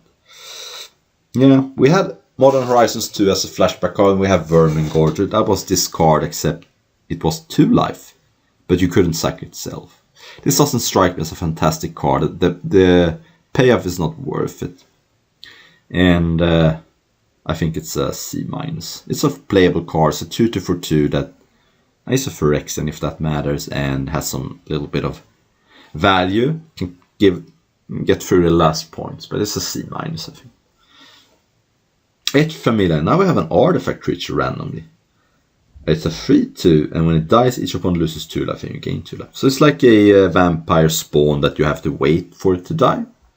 It's a 3/2 rather than a 2/3. Seems like another C-. Seems a lot worse than vampire spawn, because you can't always get this card to die on demand. So it's much worse as a trigger. And a 3/2 is probably on par or worse than a 2/3. In most sets, it's kind of close. I think it's a C-, kind of mediocre. It's not a terrible card though, because Vampire Spawn ended up being pretty good. Etched Host Doombringer, 4 black for a 3/5. When it ends the battlefield, you choose 1. Target opponent loses 2 life and you gain 2 life. So much drain. Or choose target battle. If an opponent protects it, remove the 3 defense counters from it. Otherwise, put the 3 defense counters on. So if you have given your opponent a battle to protect, you can remove 3 counters from it. Or you can get your battle you're protecting 3 extra counters. Seems like a fine card. I think this is another C-. It's just a 3/5 for 5 that drains for 2 is probably okay. But then it can have some extra value with battles. I don't think it's a fantastic card. I think it's just another C-. Failed Conversion, 4 black for an enchant creature. Enchant creature gets -4/-4. When it dies, you surveil 2. I think this is much worse than the Grim Bounty we saw earlier. It's probably playable, but it's a lot worse. 5 mana for -4/-4 is just a little too weak. Surveiling 2 is a nice bonus. I think it's a C. It's an okay card to play. It's not terrible. And can fill up your graveyard if you have some shenanigans with the surveil. But it's like a C. It's okay. I do like the fact that you can put this on something huge and shrink it, like unlike something that gives -4 only the turn. Final Flourish, 1 black for an instant. Kicker, sacrifice an artifact or creature. Target creature get -2/-2 on the turn. If that spell was kicked, that creature -6/-6. So it's like the card from Dominaria, Vicious Offering. It's okay. It's -2/-2 is okay for 2 mana. It's not great. And having to sacrifice a creature is kind of expensive. I think it's a C again. I think just that without sacrificing something, it's -2/-2 is a little too weak. But it's nice that it's good early, and late game maybe you can afford to sacrifice something. So it's another C, I think. Flitting Gorilla, a fairy, 2 black for a 2/2 flyer. When it dies, each player mills 2 cards, so it kind of works with blue in that sense. When you do, put target creature or battle card from your graveyard on top of your library, if you exile this card. Yeah. This is a lot of things happening, but they don't add up to a fantastic card. I don't want a Windrake. Milling 2 is kind of whatever, unless you're really enabling something. And putting something on top, much like the blue card earlier. I think this is a D+. I think it's pretty much a filler card. Yes, you can put battles on top, but usually battles don't go to the graveyard. Because when you play them, they're going to go to your opponent, and then you kill them, they transform. So I'm not sure how many battles are even going to be in your graveyard. Gift of Completion, 1 black for enchantment. When it ends the battle, you incubate free. So you have to pay 4 mana in installment plans for a free. Whenever protection you control dies to Whale 1. This is fine, I think. I mean, a 4/4 for a free that gives a surveil when it dies is not a great card. It may give some extra value. I think in a deck with a lot of completion you can bump this up to like a C, but I don't think it's a great card. I think just it's too clunky. Alright, Glistening Deluge, 1 black for a sorcery. All creatures gets -1/-1. So that's usually when you pay this card, you're getting all your opponent's creatures -1/-1. But creatures that are green or white get an additional -2/-2 at the end of turn. This is strictly a sideboard card, I think. Either you play against green or white, and you give every one of their creatures -3/-3, because it's 1+2. So then it's like a sideboard B+, I think. It could also be sided in against like a red deck with a lot of 1/toughness creatures, maybe, because then it might just be enough to give -1/-1. Then it's like a sideboard C+, but it's like a sideboard B+. It's just an insane card against like a heavy green or heavy white deck. God forbid it's a green-white deck. Interesting card. Gloomfang Mauler, 5 black for a 5/5 with Swamp Cycling 2. Okay, it has backup 2 and Menace, so it's a 7/7 with Menace for 7.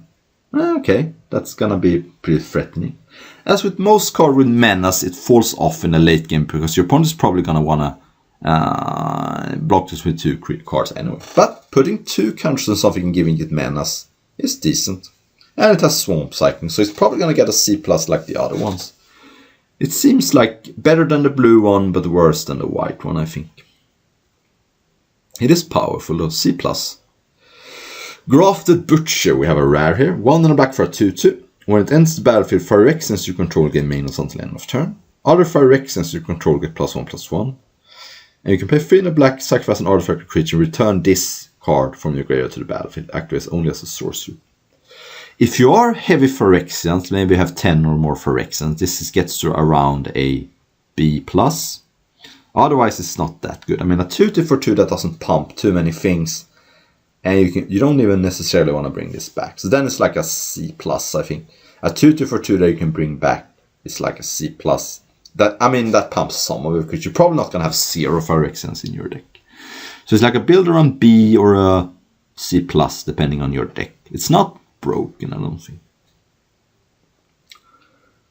Hoarding Broodlord, 5 black. So we have 8 mana for a 7/6 fly, but it has Convoke. So if you can get this down to 5, you're probably pretty happy.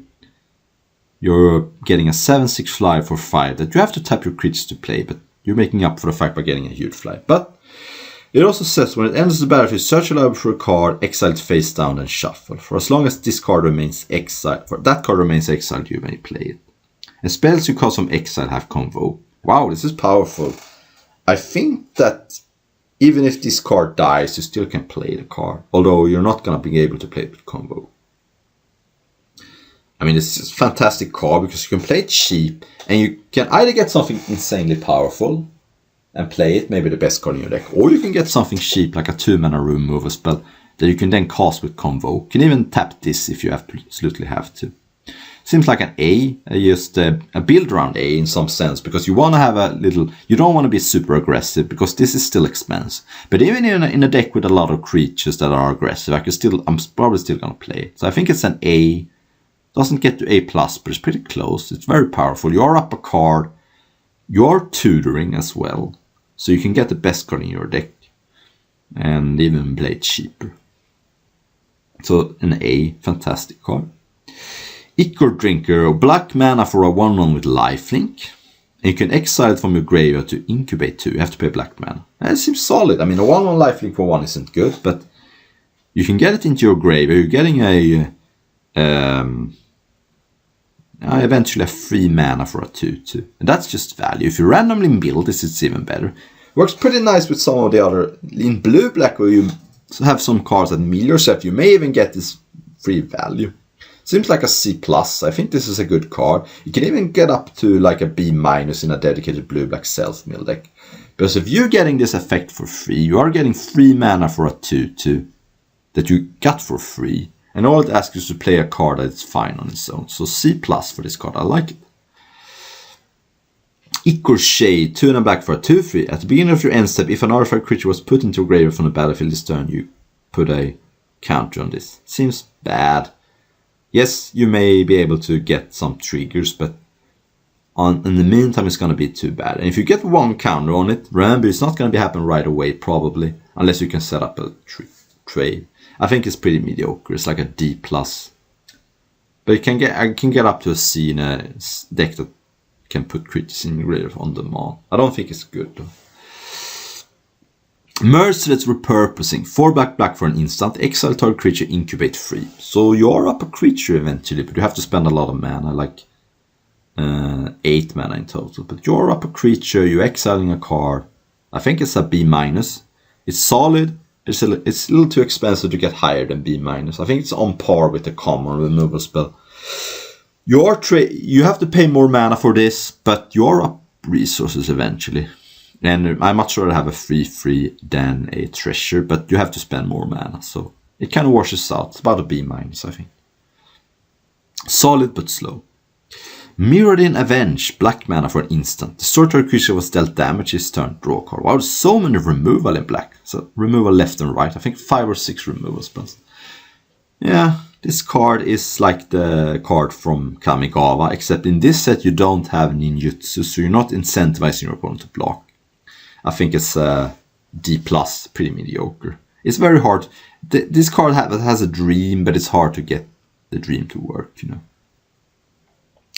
Nezumi Informant, 1 and a black for a 1/1. When it ends the battlefield, each opponent discards a card. These types of cards are almost always good. They're great to sacrifice. They are great against X1s. Good to recur. I think it's a C+. It's probably not as good as Virus Beetle, but it's close. And yeah. Next we have a reprint, Phyrexian Gargant. We have 4 black for a 4/4. When it ends the battlefield, you draw 2 cards and you lose 2 life. So it's like a ground Muldrifter. Now, the last time we saw this card was way back in the day, and then it was great. I think the time has come to pass that it's still a good card, but it's probably not as good as it used to be. I think I'm still going to give it a B-. You are up cards, but you are paying 6 mana, you are losing 2 life, it can be costly. I think it's a good card. It's a pretty good way to refill late game, but a 4/4 for 6 is obviously way below the curve. But you are getting ahead on cards pretty significantly. Would be really great if you could reanimate this for like 4 mana. That would be sick, but I'm not sure you can do that in this set. So it's like a B-. It's a really demoralizing card for your opponent when you play it, but it can be a little slow. Pile On, and it's just another removal spell. So many removal spells. 3 and a black for an instant. It has Convoke. You destroy a creature or planeswalker and you surveil 2. So this is like the 3 mana card, except this kills anything and you get to surveil 2 as well. So it's probably better than that. It's a B+, I think. Just a great card. It doesn't get to A because you're not ahead on cards. You're ahead on tempo. And the art is just fantastic. I love the art on this card. Really good. But yeah, B+. And so many removes. But can we get more? Well, sort of. Render inert, 2 and a black. Remove up to 5 counters from target permanent. Draw a card.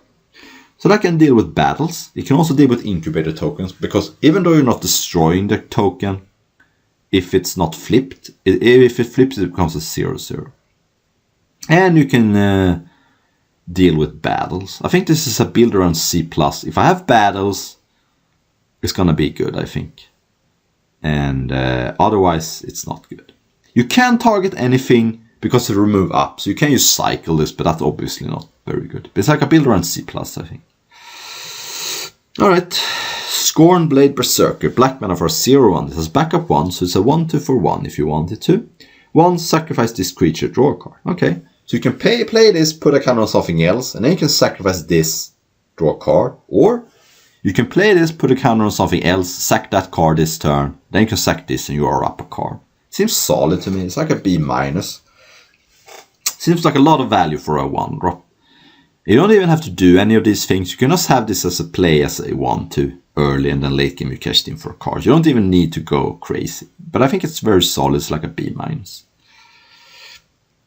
Tenured Oilcaster. 3 in the back for 2 for Menace, so that's not great. But it gets +3/+0 as long as an opponent has 8 or more cards in their graveyard. When it attacks or blocks, each player mills a card. Seems pretty mediocre. By the time you turn this on, a 4 for Menace may not even be that insane. And before that, it's just too mediocre. So I think it's a D+. Yes, the ability helps you, but a 2 for Menace for 4 is just not a good card. And by the time it turns on, it may not matter that it's a 4 for that much. So D+, pretty mediocre. Chromatic Revelation. 1 black for a sorcery. Target opponent reveals their hand. You may choose a creature or battle card from it. If you do that, play discard that card. If you don't, incubate free. So it's like a look at your opponent's hand, take a card, but if they can't, you get rebaited with a creature. So it's like a 4 mana free. Yeah, it seems solid. C+, I think. These types of cards are fine. The fact that you can't take removals is annoying though. But if you cast this on turn 2, you're probably going to get something decent. And if you cast this late, you're still getting to have a creature. And you can always choose to not take a card if you want to incubate. So let's say you cast this card, your opponent has a creature or a battle in hand that you don't want to take. You can choose not to take it and you get to incubate. So that's kind of nice. That's just a C+. It's a good insurance against bomb creatures or battles. Unseal the Necropolis. 2 and a black for an instant. Each player mills 3 cards. Then you return up to 2 creature cards from your graveyard to your hand. Alright, so it's like Soul Salvage with extra upside, meaning 3 cards helps you find more cards. It enables the cards that wants your opponent to get milled. Seems like a C+. You're up a card with selection. So yeah, I think it's good. C+. It's card advantage with selection. And it helps fuel your things. So good. Vanquish the Weak. 2 and a black for an instant. Restore creature power 3 or less. So just another removal spell. This one is a little bit weaker than the others, I think. It's like a C-. These types of cards look good, but it almost never trades up in mana. You can't kill bombs. You can't use it to win combats usually. Unlike the -3, -3. So I think it's okay, but not great. It's like a it's like a C-, I think. Red. First up is a 1-drop. Akiskrap Chomper. Venom for 1/1. 1 on red, sacrifice an artifact or land, draw a card. I think this card is good. I mean, it's a 1/1 for 1, which isn't great, but late in the game, you can cash in lands for cards, which means that if you're completely running out of steam, you can get some extra value. And yes, a 1/1 for 1 is bad, but it does the things 1-drops do, give you something to do on turn 1. And later in the game, you can maybe even sacrifice some artifacts for some value. So I think it's like a C-. It's not fantastic, but I think it's okay. It's a playable card. Beamtown Beatstick. Red mana for an artifact equipment. Equip gets +1/+0 and has menace. When it deals combat damage to a player or battle, you create a treasure token. So equipped for 2. Hard card to evaluate. My instincts say that this card is going to be not great. It looks like it's tempting, but I'm skeptical about this card. I think it's a D+. Just giving +1/+0, even though you have menace, means that as long as your opponent can get 2 creatures in play, the ability may not even matter too much. Yes, getting treasures is nice, but I am skeptical. I guess it works nice with Akiskrap Chomper, because you're getting treasures, you can sacrifice to draw a card. But D+, I'm not excited about it. Bloodfairy Phoenix, 1 red for a 2/2 flyer, it can't block. Whenever an instant resource you can reduce damage to an opponent or battle, you can pay red, and then you return it from your graveyard to the battlefield against haste. So that's not usually relevant for limited. You have to deal damage to a opponent or a battle. I don't think that's gonna happen too much, but it is a 2/2 flyer for 2 that can't block. But in an aggressive deck, this is just great. In an aggressive deck, this is about a C+. I think a 2/2 flyer for 2 that can't block is about a C+ in an aggressive deck. And if you have some random things that can get it back, sure. But it's not even gonna die that often. So if I'm not aggressive randomly in red, I may not even want it. But a C+, B- somewhere around that. Burning Sun's Fury, 1 red for an instant. It has Convoke on a 2-drop, but still. Up to 2 target creatures each get +2/+0 against haste until end of turn. I can deal a lot of damage out of nowhere, but this more looks like a constructed card to me. Maybe with some kind of creatures that triggers from instants or sorceries. You're not winning any, you're not +2/+0 is not gonna win too many combats, and it seems like it can deal a lot of damage. But I'm gonna give this one a D-, pretty underwhelmed by this card. It doesn't give first strike, it doesn't get toughness, and then I'm usually not interested in these kinds of cards. But it is powerful, but it's a D-. Next up we have Planeswalker Chandra. Chandra Hope's Beacon, 4 red for 5 loyalty. It has a static ability. Whenever you cast an instant source to spell copy it, you may choose new targets for the copy. This ability triggers only once each time. But that's just good. I mean, this is 6 mana, so you're not gonna have too many spells left, but you have something you get to copy it, and that doesn't matter with a loyalty, so that's nice. +2, add 2 mana in any combination of colors. That doesn't matter the turn this comes into play, you're probably not going to have too many cards left, but if you have a lightning bolt, you can double up. +1, exile the top 5 cards of your library. Until the end of your next turn, you may cast an instant or source spell from among these exiled cards. So, you need to have a lot of spells, like 10 or more, for this to reliably hit something. But if you do, you're up a card. You have to pay the mana, so that's also not gonna... Oh yeah, you can do it next turn. Okay, so never mind. You can probably do that. -X is X damage ratio up to 2 targets. Wow, okay, so the last ability kind of saves the card, because I was first gonna give this a build around grade. In a heavy spells like this, like a build around A. But the last ability kind of saves it. You can always like play this, deal 5 to 2 creatures, and that's just great. Or you can deal 4 and still keep this in play. I think this is an A- in a regular red deck, but it gets to an A in a heavy spells deck, because the first ability requires you to have spells. But it's solid. It's like an A- in every deck. Because 6 mana is still expensive, but 6 mana deal 5 to 2 things is good. It could be players too. So A- for Chandra. City on Fire, 5 red, Convoke. Enchantment. If a source you control did damage to a permanent or player, just triple that damage instead. So that includes your creatures. The only problem with this card is if you convoke it out, you can't attack with your creatures that turn, and you can't activate the ability. I'm skeptical about this card. I think that you want to have a lot of creatures, but then do you really want to play this card, and convoking kind of plays against it. I think this is a D, and it's possible this card is just fantastic, but I don't know, I'm skeptical. I'm gonna give it a D. Coming in hot, red for an instant. Target creature gets +1/+0 against first or until end of turn, scry 1. This is a mediocre combat trick, I think. It's gonna win some combat sometimes, but +1/+0 is a little too weak, I think.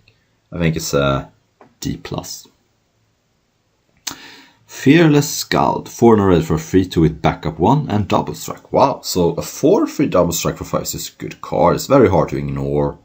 It's gonna dominate the board. And you can even give something +1/+1 and double strike until end of turn, and you're left with this card. It seems like a B. It's great. It's board dominating card. And the backup is not bad either. So B, could even be a B+, seems like a stat monster to me.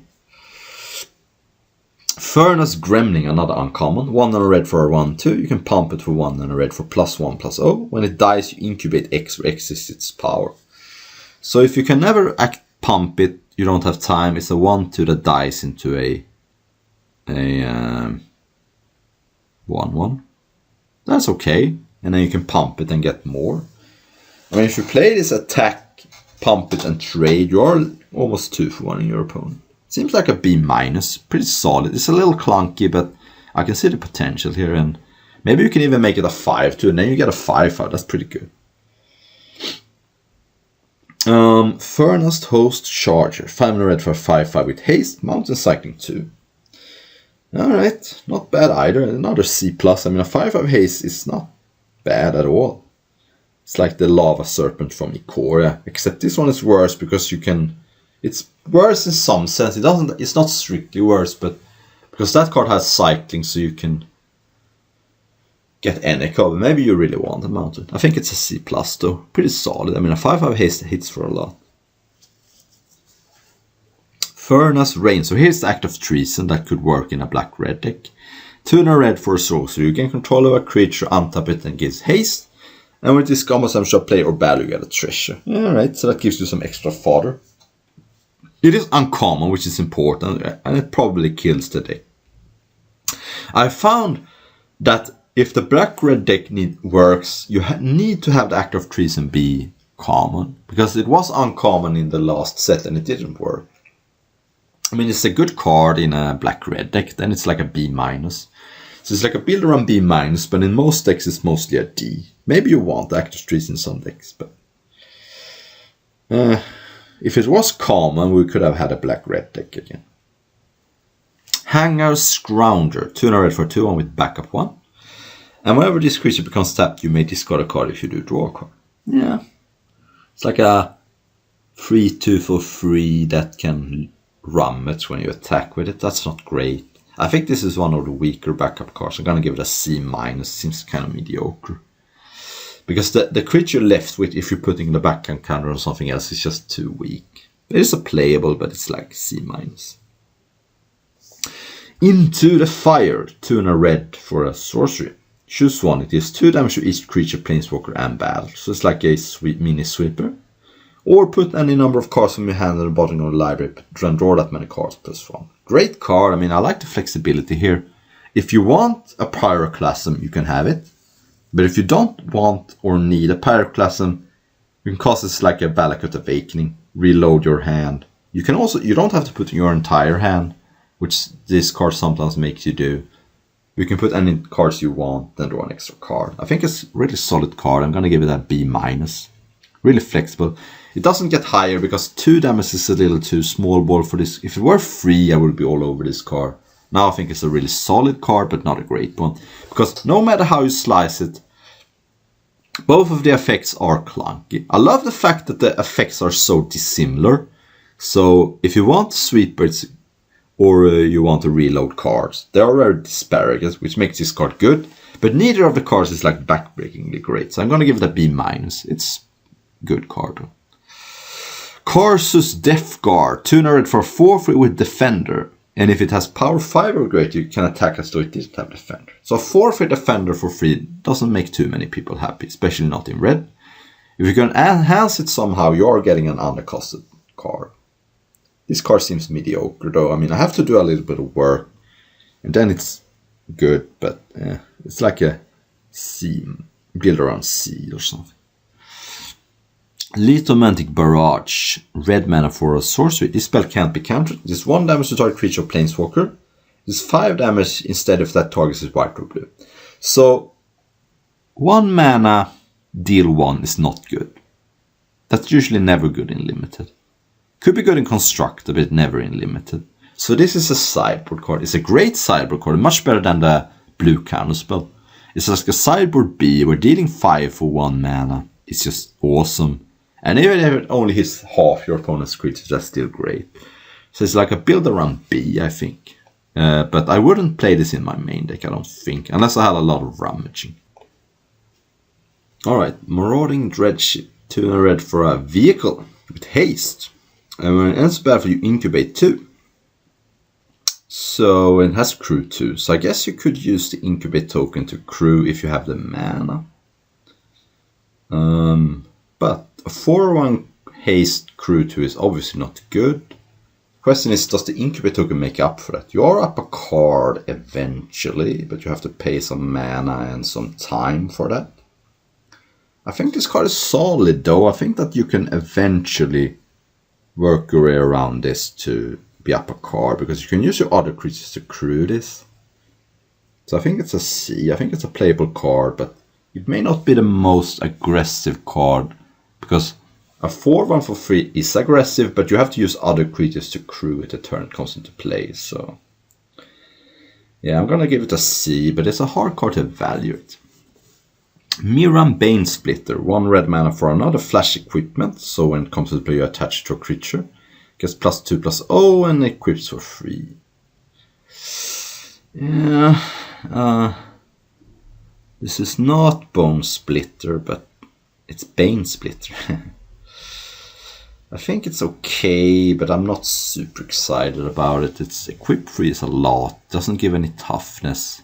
Comes into play, attach it, but yeah, I'm gonna give it a D+. It looks mediocre to me. Now here is Warcrafting, 1 red for a sorcery.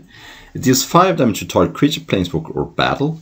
Look at the top X cards of your library. X is the excess damage. You may exile one of those cards and you may play it this turn. So it costs 3, so you're not going to be able to play too many of the cards. Maybe you can find a cheap one.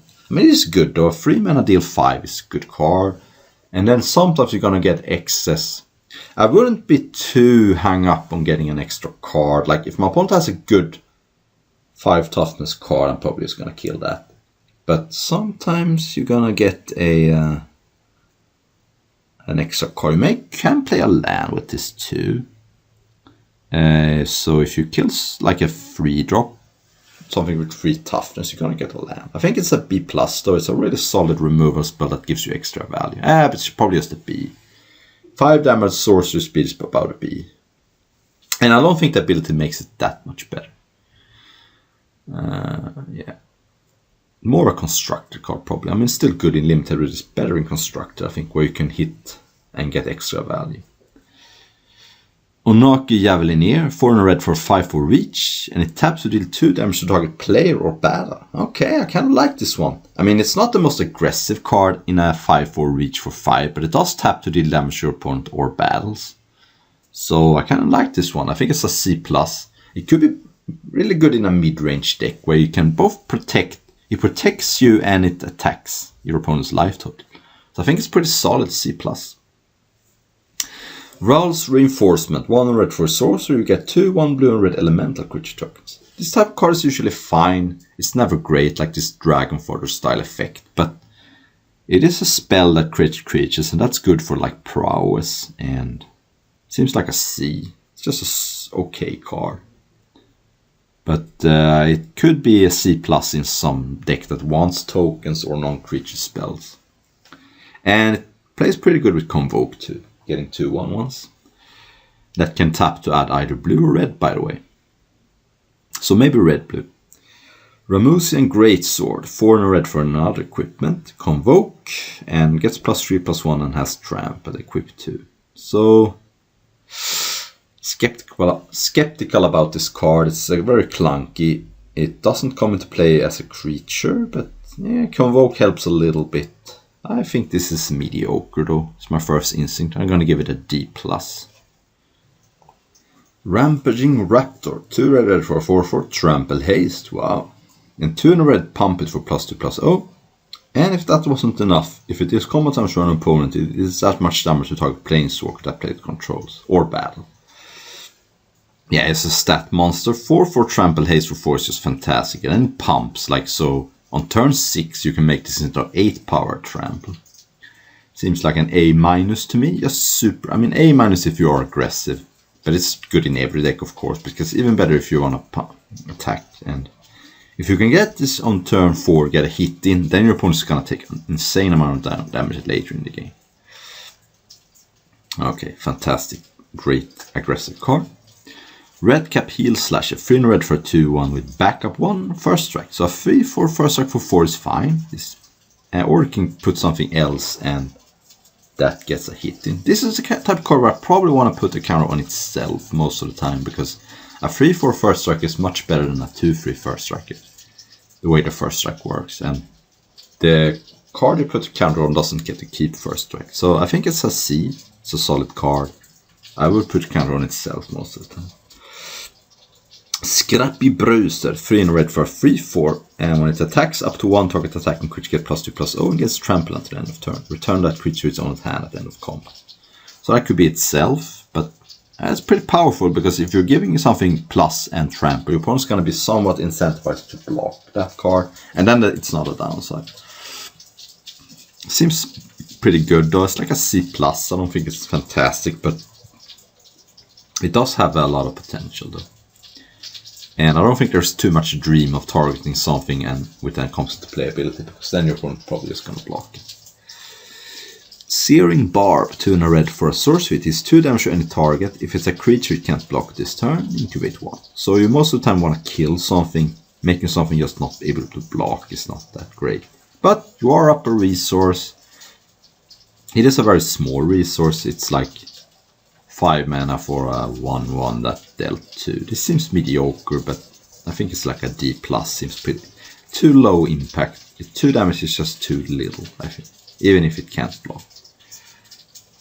And you want to kill the creature most of the time. So D+, not great. Shatter the Swords, 5 in red for an instant with Convoke, and you can choose one. It is 6 damage to target creature, planeswalker, or battle, or destroy an artifact. Yeah. 6 mana is a lot even with Convoke, and the flexibility I don't think makes up for it. I think it's another D+, pretty mediocre. I will be unhappy to play that card. Shivan Branchburner, 5 red for 4/4 with Convoke, Flying Haste. Okay, so if you can get this down to 5, it's a good card. It's an elemental with haste that you have to tap some creatures, but it's okay to play later in the game. I think it's about a B-, somewhere around that. Flying Haste is great, and it's a good finisher, because you may not even care that your opponent... Maybe your other creature couldn't attack anyway, and then it's an undercosted flyer. But it's like a B-. And a reprint, Stoke the Flames, 2 red for an instant with Convoke. It is 4 damage to any target. Yeah, good card. I mean, not as good as in Limited as in Constructed, but still great. It's about it. Gonna give the same grade as the Black -3/-3. It's about the same. This one can hit face too, but 4 mana is a little more, but it's like a B. Good card. And you don't even have to have too many creatures. Just play it. You know. Thrashing Frontliner, 1 red for 2/2 with Trample. When it attacks a battle, it gets +1/+1 until end of turn. I don't think that's gonna happen too many times, but I guess if you have a lot of battles, it gets a little better. Seems like a C- though. Trailblazing Historian, 1 red for 1/3 with haste. Taps to give another target creature haste at the end of turn. These types of cards can be really good in Amonkhet, but unless the format is super aggressive, they often are worse than they look. I think it's another C-. It looks a little too... I mean, the problem is that the 1/3 is just too bad, even in an aggressive deck. So I'd much rather have a 1/1 for 1 with this effect, but C-. Volcanic Spite, not Sprite, Spite. 1 red for an instant. It deals 3 damage to target creature, planeswalker, or battle. You may put a card from your hand on the bottom of your library. If you do, draw a card. So it's like a Fire Prophecy, except it hits planeswalkers or battles. Oh, nice. I mean, Fire Prophecy was a great card. This is a B-, I think. I think Fire Prophecy was a B- in its set, and this is a little better, but not that much. But it's good for Constructed too, because I'm already playing Fire Prophecy in Constructed, and I wanted to hit planeswalkers sometime. Now I can. But that's Constructed. Vodlaren Thrillseeker, 2 red for a 1/1 with backup 2, so a 3/3 for free. And you can pay 1, sacrifice this creature, this damage equals to its powers to any target. So with the other backup cards, you can put this to something else, sacrifice that. Or you can have this as a 3/3 that can sack to deal damage to any target. It seems solid, it's about a B, I think. It's not backbreakingly good, but it is nice to have the option to just go.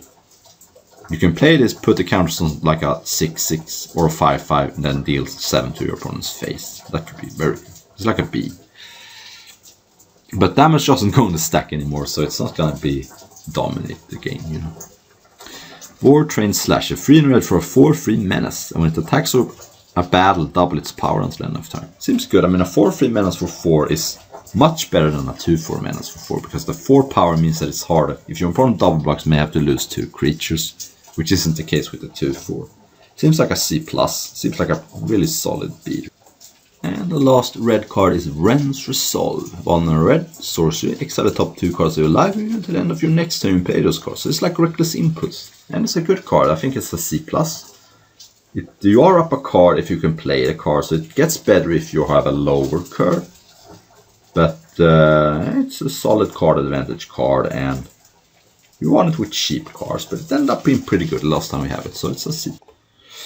Alright, we are at green now. We're starting off with the rare here. 5 green, 7 mana, Convoke, 6/6, Trample, Ward 2. And it ends the battlefield with 2+1/+1 counters for each creature convoked it. Wow. So let's say you cast this on turn 5. You're left with a 10/10 with Ward 2, Trample. Seems fantastic. I mean, this looks like an A, because this, unlike some of the other cards with Convoke, also has inbuilt protection in its huge toughness and Ward 2. So, and green is presumably a color that has a lot of creatures, and on turn 5 this is a 10/10 Trample Ward 2. Seems unbeatable almost. I mean, unless you're playing black. You have the 4 mana card, maybe you can pay 6 mana, but yeah, it's just a fantastic card. Arachnoid Adaptation. Green mana for an instant. Target creature +2/+2 and gains reach until end of turn and untapped. So with this kind of card, you usually rather have Trample, but 1 mana is cheap. I think it's a C-. It's a playable card. It may not also be that no deck really wants this type of card. Whereas +2/+2 and Trample, that gets me more interested, because that's more aggressive than reach is a defensive mechanic. Atraxas Fall. 1 green for a sorcery, a sort of artifact, battle, enchantment, or creature with flying. So now Broken Wings is 1 mana less, but it's sorcery, which makes it worse, but not that much worse. I think you could main deck this card, but I wouldn't be too happy about it. It's a good sideboard card. It's like a sideboard C+, I think, or a main deck C-. Blighted Burgeoning. 2 green, enchantment aura, enchant land. When it ends the battlefield, incubate 2, and whenever enchanted land is tapped for mana, it control adds an additional 1 mana when it color. So it gives you an extra mana, not 2, 1. And you're getting an incubate token, and you can use the land you target this to pay for the incubate. Maybe even the same turn. Let's say you turn 4, you play this on an untapped land, and you tap it to immediately get the 2/2. Still pretty clunky. You're up mana, but you have to spend a lot of time to play this and the creature. I can see some decks wanting this, but it looks kind of mediocre. It's like a C-, but it could be a role player in some multicolored or maybe ramp decks. But I'm gonna start at a C- though. Chomping Cavou, chomp. 3 green for a 3/3 with backup 1. This creature can't be blocked by creature power 2 or less. So 4/4 with some slight evasion. Or you can give something else evasion. This is a card where you kind of more incentivized to again put this on itself, because a 3/3 and a 4/4 is kind of a huge difference. But if you can give a hasty feel with this if you target something huge, and maybe your opponent can't even block that, and you can get in for some value. I think it's about a C though. I think a 4/4/4 is these days is about a C-, C. And the fact that this has 2 upsides on a regular 4/4/4 makes it a C, I think. Converter Beast, 3 green for a 0/1. When it ends up, if you incubate 5. Wow, that's the biggest incubator we've seen yet. So you have to pay 6, and then you get a 5/5 and a 0/1. Yeah, seems solid. I mean, getting 2 bodies, you have to spend mana. If you cast this on turn 4, you're not really affecting the board except with those 0/1, but the next time you can turn it up and attack with it right away, because it will not have summoning sickness. This is a hard card to evaluate. If you have a deck that wants to have Sacrifice Fodder, it's a nice one. You can sacrifice this without too much worry, and this is a good target for Blink as well, because you get another 5. If you blink this with like the white card, So I think this is about a build around C+, where if you have Blink or Sacrifice Fodder, it's really nice, because this body is so expendable and a good Blink target. And if you don't, it looks kind of clunky like a C-. Copper Host Crusher. 6 green for a trample hexproof. So if there were a reanimate spell, but there isn't, it would be sick. 8 mana is a lot, it doesn't have Convoke. I'm skeptical. There was a similar card in Battle for Zendikar, and that card never ended up being that great. I think this is a D, it's just too expensive. It's just by the time it comes down, your opponent may not even have any removal left, and might have some double blocks available. So I think it's a D. It's not as good. It might be good for Constructed though. Cosmic Hunger.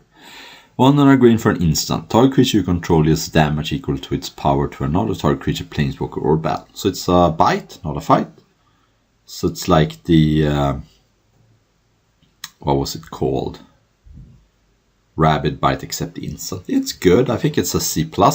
These types of cards have gone down a little bit lately, but it does a lot of things. Can deal to battles as well, so maybe you can flip a battle if it's a really broken one. But yeah, C+. Could be a B- also. Instance is very nice. Gives you flexibility. You can blow someone out in combat. Crystal Carapace. 3 and a green for an enchant creature. Punch creature gets +3/+3 and has Ward 2. And it has Cycling 2. Okay, I think that Cycling makes it a nice card, because this is the type of card that can be incredible in some matchup. Like say you play against red-green, and you can just put something on this, and their damage spell's gonna have a hard time get through Ward and +3/+3. But then you play against blue, who has bounce spells and is less good. But then it has Cycling, so all in all I think this is about a C. It's a card you can put in your deck and can be situationally pretty good, and it has Cycling if nothing else. Deeproot Wayfinder. 1 and green for 2/3, so already we're ahead. And whenever this summons comes to a player or battle surveil 1, then return a land card from the graveyard to the battlefield tap. Alright, pretty nice. You can surveil a land, maybe, and get it into the battlefield tap.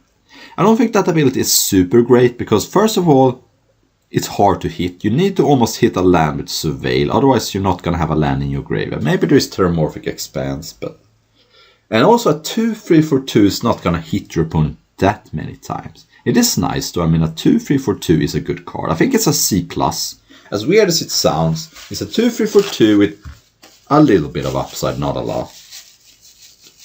Because the dream about this card is to play this on turn 2 and then just hit every turn, but that's not going to happen. You might get one hit. So I think it's a C+. It's a solid card. I would always play it, but it's nothing amazing.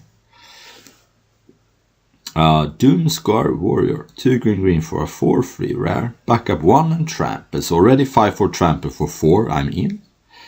And whenever this combat damage to a player or battle, look at that many cards from the top of your library, reveal a creature or land, put it into your hand. Okay, very nice. I mean, as with the last one, you're not going to hit too many times, but this one having trample means that it can combine with a pump spell, can't be shumped effectively. And you can also target something else with the ability to maybe get a hit in. So this is quite a bit better than the last one. I think it's a B. Yeah, it's a B+ probably. Rock solid card, and you may surprise your opponent with a hit, get a card. And yeah. Your opponent can sometimes shump this because you get to look at less cards with the ability, but then your opponent is shumping, so that's good for you. Fertility's Favor. Instant. Target player searches their library for a basic land card, puts it in the battlefield tapped, and shuffles. Put 2 counters, +1/+1 counters up to 1 target artifact creature. So it's like a ramp spell that grows you. Very weird card. It does 2 very different things. Ramp someone and then puts counters on something. Weird card. I think it's not great, but it's I think it's a D+. It's just that the effects are so disparate. Decks that want to ramp usually don't care about counters, and decks that want something counters on something doesn't really want to ramp. So I think it's a D+. It's not a great card. Glistening Dawn. 2 green for a sorcerer. Incubate X twice. X is the number of lands you control. Okay, so on turn 4, you're getting 2 4/4s eventually. Later in the game, they are even bigger, but my instinct say that this card is great. I just think that, let's say on turn 6, you cast this, you get 2 6/6s. You can pay 2 mana immediately and flip one of them up, and then you have a 6/6. And on turn 4, it's less good, but you play this on turn 4, and then turn 5, you flip both up, you have 2 4/4s. I think this is an A-. I think this is a great card. Just, it seems like it's good on turn 4, and on turn 6, you may even play it and flip it immediately. And twice 2 creatures, yeah, this is an A-, I think. Iridescent Blade Master, 1 green for 2/2, 4 mana, you give it +2/+2. Seems like okay, it's just, it's a little too clunky. It has a threat of activation, but usually this is not Dark Thicket Wolf. Dark Thicket Wolf did this for 3 mana. Dark Thicket Wolf was a great card, to be fair, but I think 4 mana is a lot more. Your opponent's often going to be in the situation where you can just take 2 damage. So I think it's a C. It's a playable 2-drop, but it's not great. But it's no Dark Thicket Wolf. Kami of Whispered Hopes, 2 green for 1/1. If one or more +1/+1 counters will be put on a permanent you control, that many +1/+1/+1 counters are put on that permanent instead. Okay, so Winning Constrictor. And you can add X mana of any one color where X is this power. So if you put any counters on this, it's going to be a tap for 3 mana and be a 3/3. So it's really good with backup. By itself, it's a little weak. So if you can't augment this, it's not great. But if you can, it turns into a great card. I think it's a B- in any deck that can reasonably put counters on it. Because it's just going to ramp you so fast. But you need to work for it a little bit, but B-, I think. Overgrown Pest, this is a funny art. 2 green for 2/2. When it's ended so bad for you, look at the top 5 cards of your library. You reveal a land or double-faced card, so that could be like a battle or some flip cards, and put that card into your hand. Put the rest on the bottom of your library in random order. So if I have like, looking at top 5 cards is a lot, so it's gonna range from an F, who doesn't have any. If I have 4 or more hits, I'm gonna play it and be pretty happy about it, around our C+. Because a 2/2 for 3 that draws me a good spell is a fantastic card. It's just that you're not always gonna hit with it. So I think it's a build around C+, I think. Because you don't have to hit 100% of the time for it to be worth to include in your deck. Because the times when you hit, it's great, because you are hitting a good spell. Okay, we have another rare here. Also, it's a Shattered Spire, 1 green for a legendary artifact. And it has that if one or more +1/+1 counters will put in a creature you control, it gets an additional 1. Good effect, but I usually want to have that effect on a creature that I can put my counters on. But you can have 1 green tap it to put a +1/+1 counter on target artifact or creature you control. So that's actually 2 counters though. And it has cycling, if nothing else. So yeah, this card seems good. I mean, 2 mana for something that you can tap to put 2 counters on something is a playable card. And it also helps you with all other cards with backup. And if nothing else, it has cycling. So I think we're looking at a B here.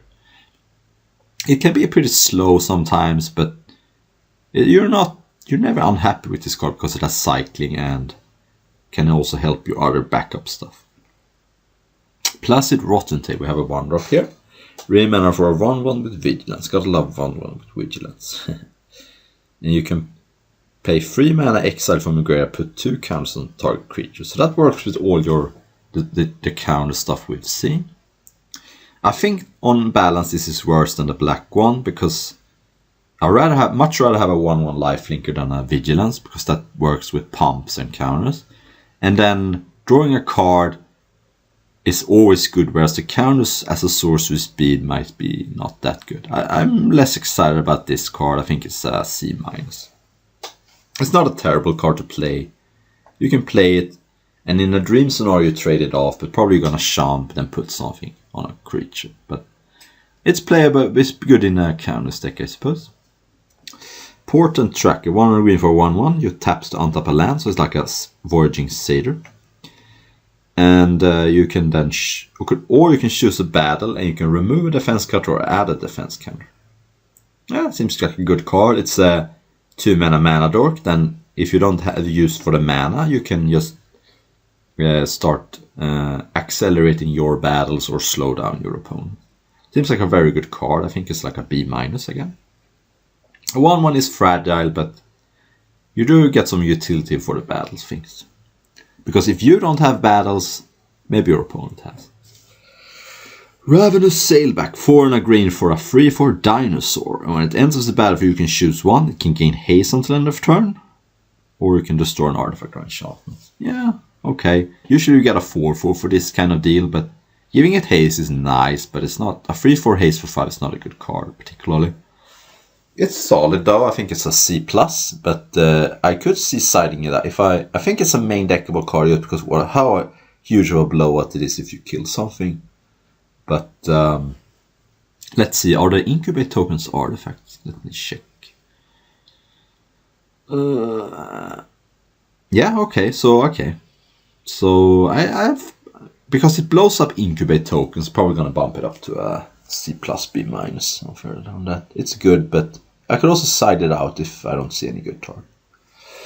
Sandstalker Moloch, 1 green for a 4/2 flash. Okay, that's a little interesting. It cannot ambush everything for value, but it can ambush 1 top power creatures, I guess. When it enters the battlefield, if an opponent casts a blue or black spell this turn, look at the top 4 cards of your library, reveal a permanent card, put it into your hand. Now this is a card I will always play, because if at worst it's a 4/2 flash for free, which is okay. But if your opponent randomly has a blue and a black spell, it could be a 2-for-1. You can almost always get a permanent, you can get lands with it. So it's like a C+ on face value. It's also like a sideboard B, where 4/2 for free that draws me a good card is a great card, you know. Seed of Hope, green instant, mill 2 cards, you may put a permanent card from one of the mill cards into your hand, you gain 2 life. Skeptical about this card. Yeah, you can get a land with it, but is that really what you want? So sometimes you want the land and you may not get it, and sometimes you want a creature and you may not get it. So it's not like Abundant Harvest where you're always going to get the thing you want. You may sometimes not get the thing you want. And the 2 life is nice, but I'm skeptical about this card. I'm going to give it a D+. It doesn't seem great to me. Just 2 cards is just too little. This is like, look at the top 2 cards, get a creature or land, gain 2 life. The fact that you mill them doesn't matter too much, I don't think. So D+ looks mediocre to me.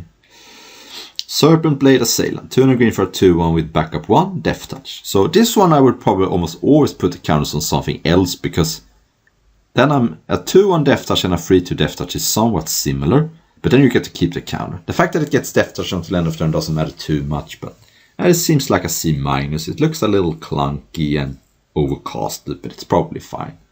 A 3/2 Death Touch for free is not a particularly great limited card. Death Touch almost feels wasted. And 2 and a green for a 2/1 with Death Touch to put a counter on something else is fine.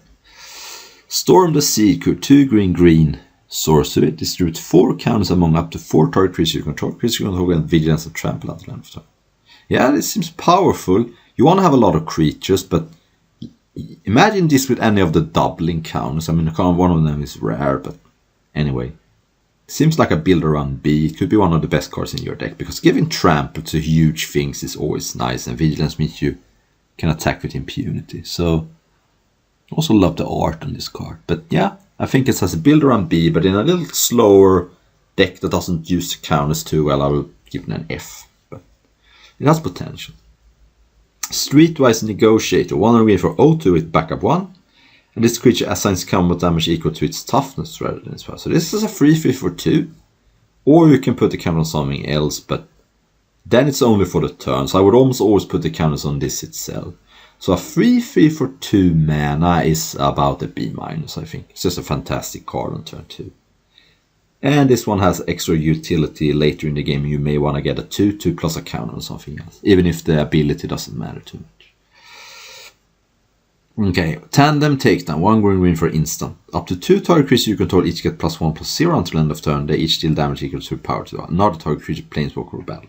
So this is a souped up version of the common bite spell. This one really kills something, and it has protection too from a removal spell, because if both can kill the thing you want to kill, it still works. And you may sometimes win combats. This looks like a B-, just like a if the double green isn't a problem, you may randomly get a 2 for 1 because maybe you're 2 attacked into, or maybe you're 2 attacked into a 1/3 or something, and then you can blow your opponent out big time. So B-, good card. Tangled Skyline, 4 green for an enchantment. When it ends the battle, you gain 5 life and incubate 5. And for Phyrexians you control have reach. Okay, nice. So 7 mana, 5/5, gain 5. 7 mana, 5/5 with reach, gain 5. And give everything reach. It's probably fine. Looks like a C+ to me. Just because another nice thing about Incubate is that you can flip it up during your opponent's turn, so it dodges sorcery speed removal, and it just looks like 5 life is a lot, you know.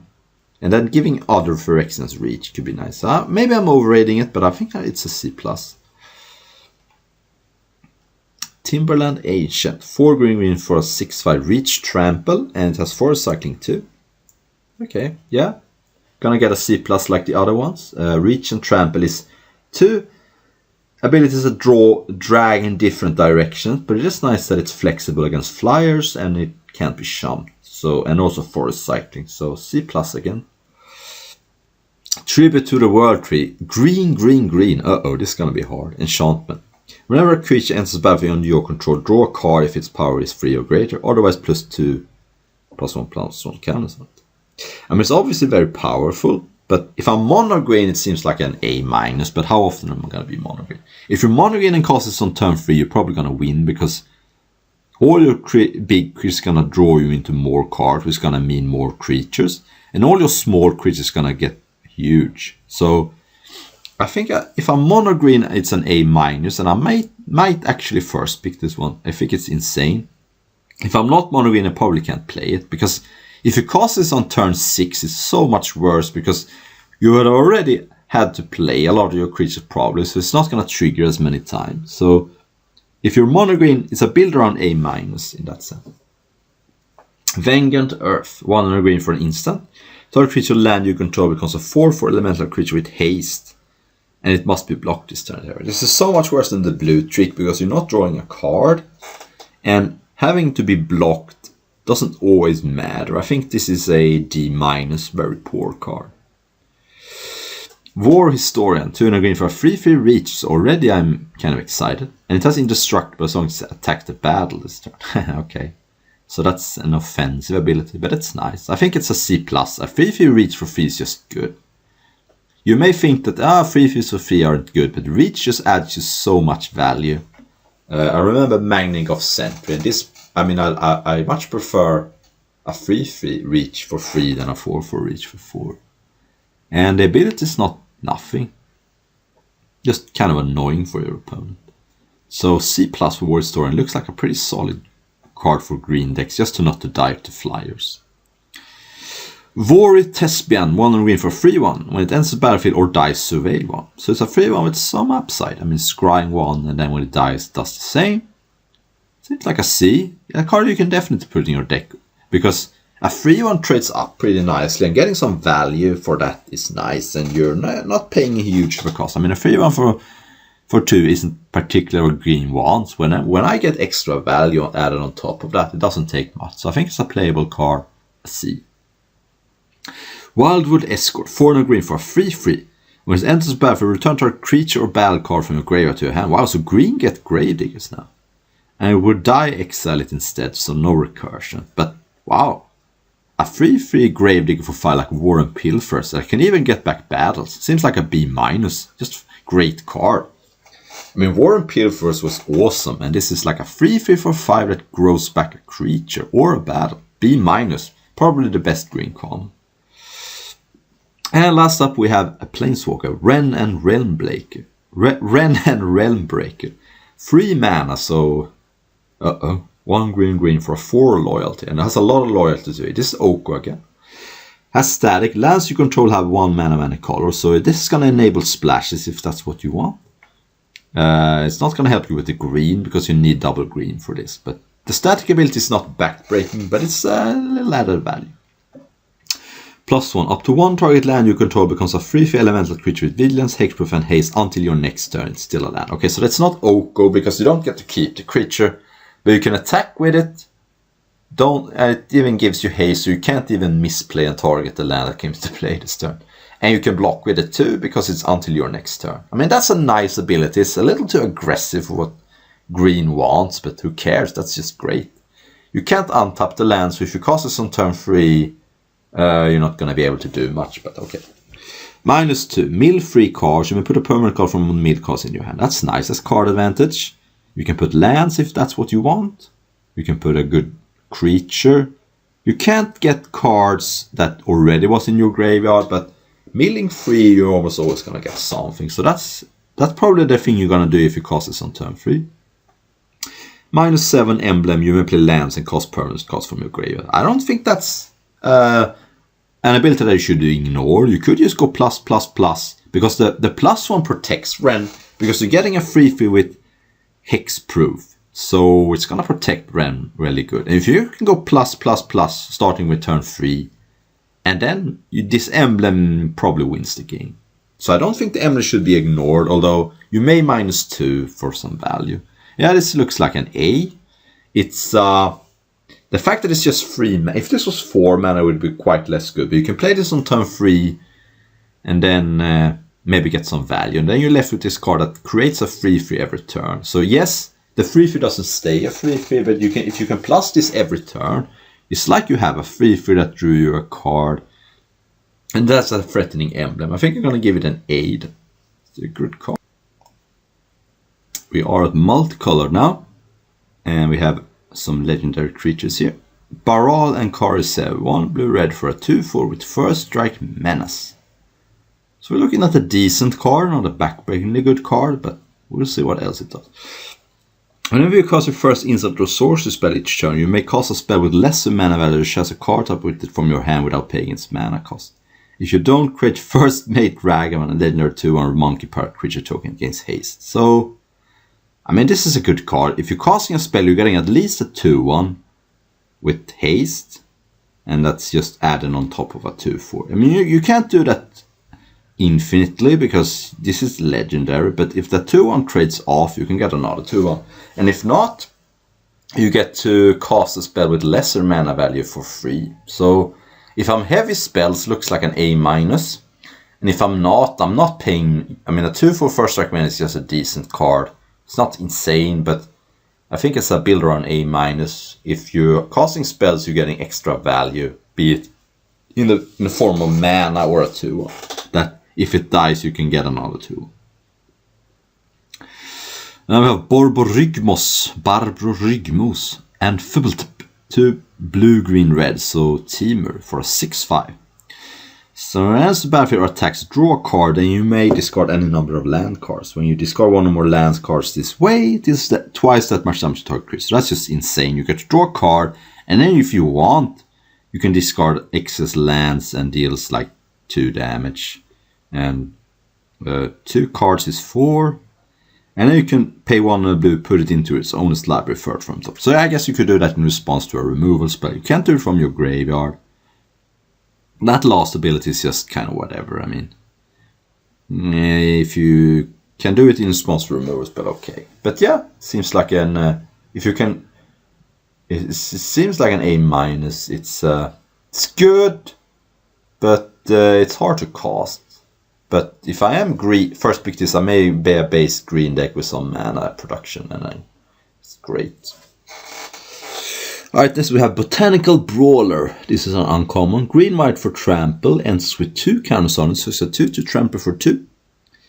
And if one or more +1/+1 counters are put on another permanent you control, if it's the first time it's been put on that permanent, put a +1/+ counter on this. But you can do this several times a turn if you have different cards.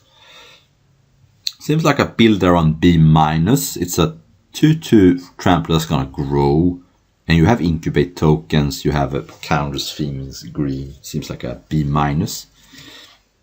Could see first picking it, but it seems a little risky too. Jeru and Hazoret. 2 red, red, white for a 5/4. As long as you have one or fewer cards in hand, it has vigilance and haste. Okay. It's not going to happen on turn 5, but it's nice that it's going to have vigilance. I don't think the haste matters too much because unlike in Constructed, you're very rarely going to have an empty hand when you cast this.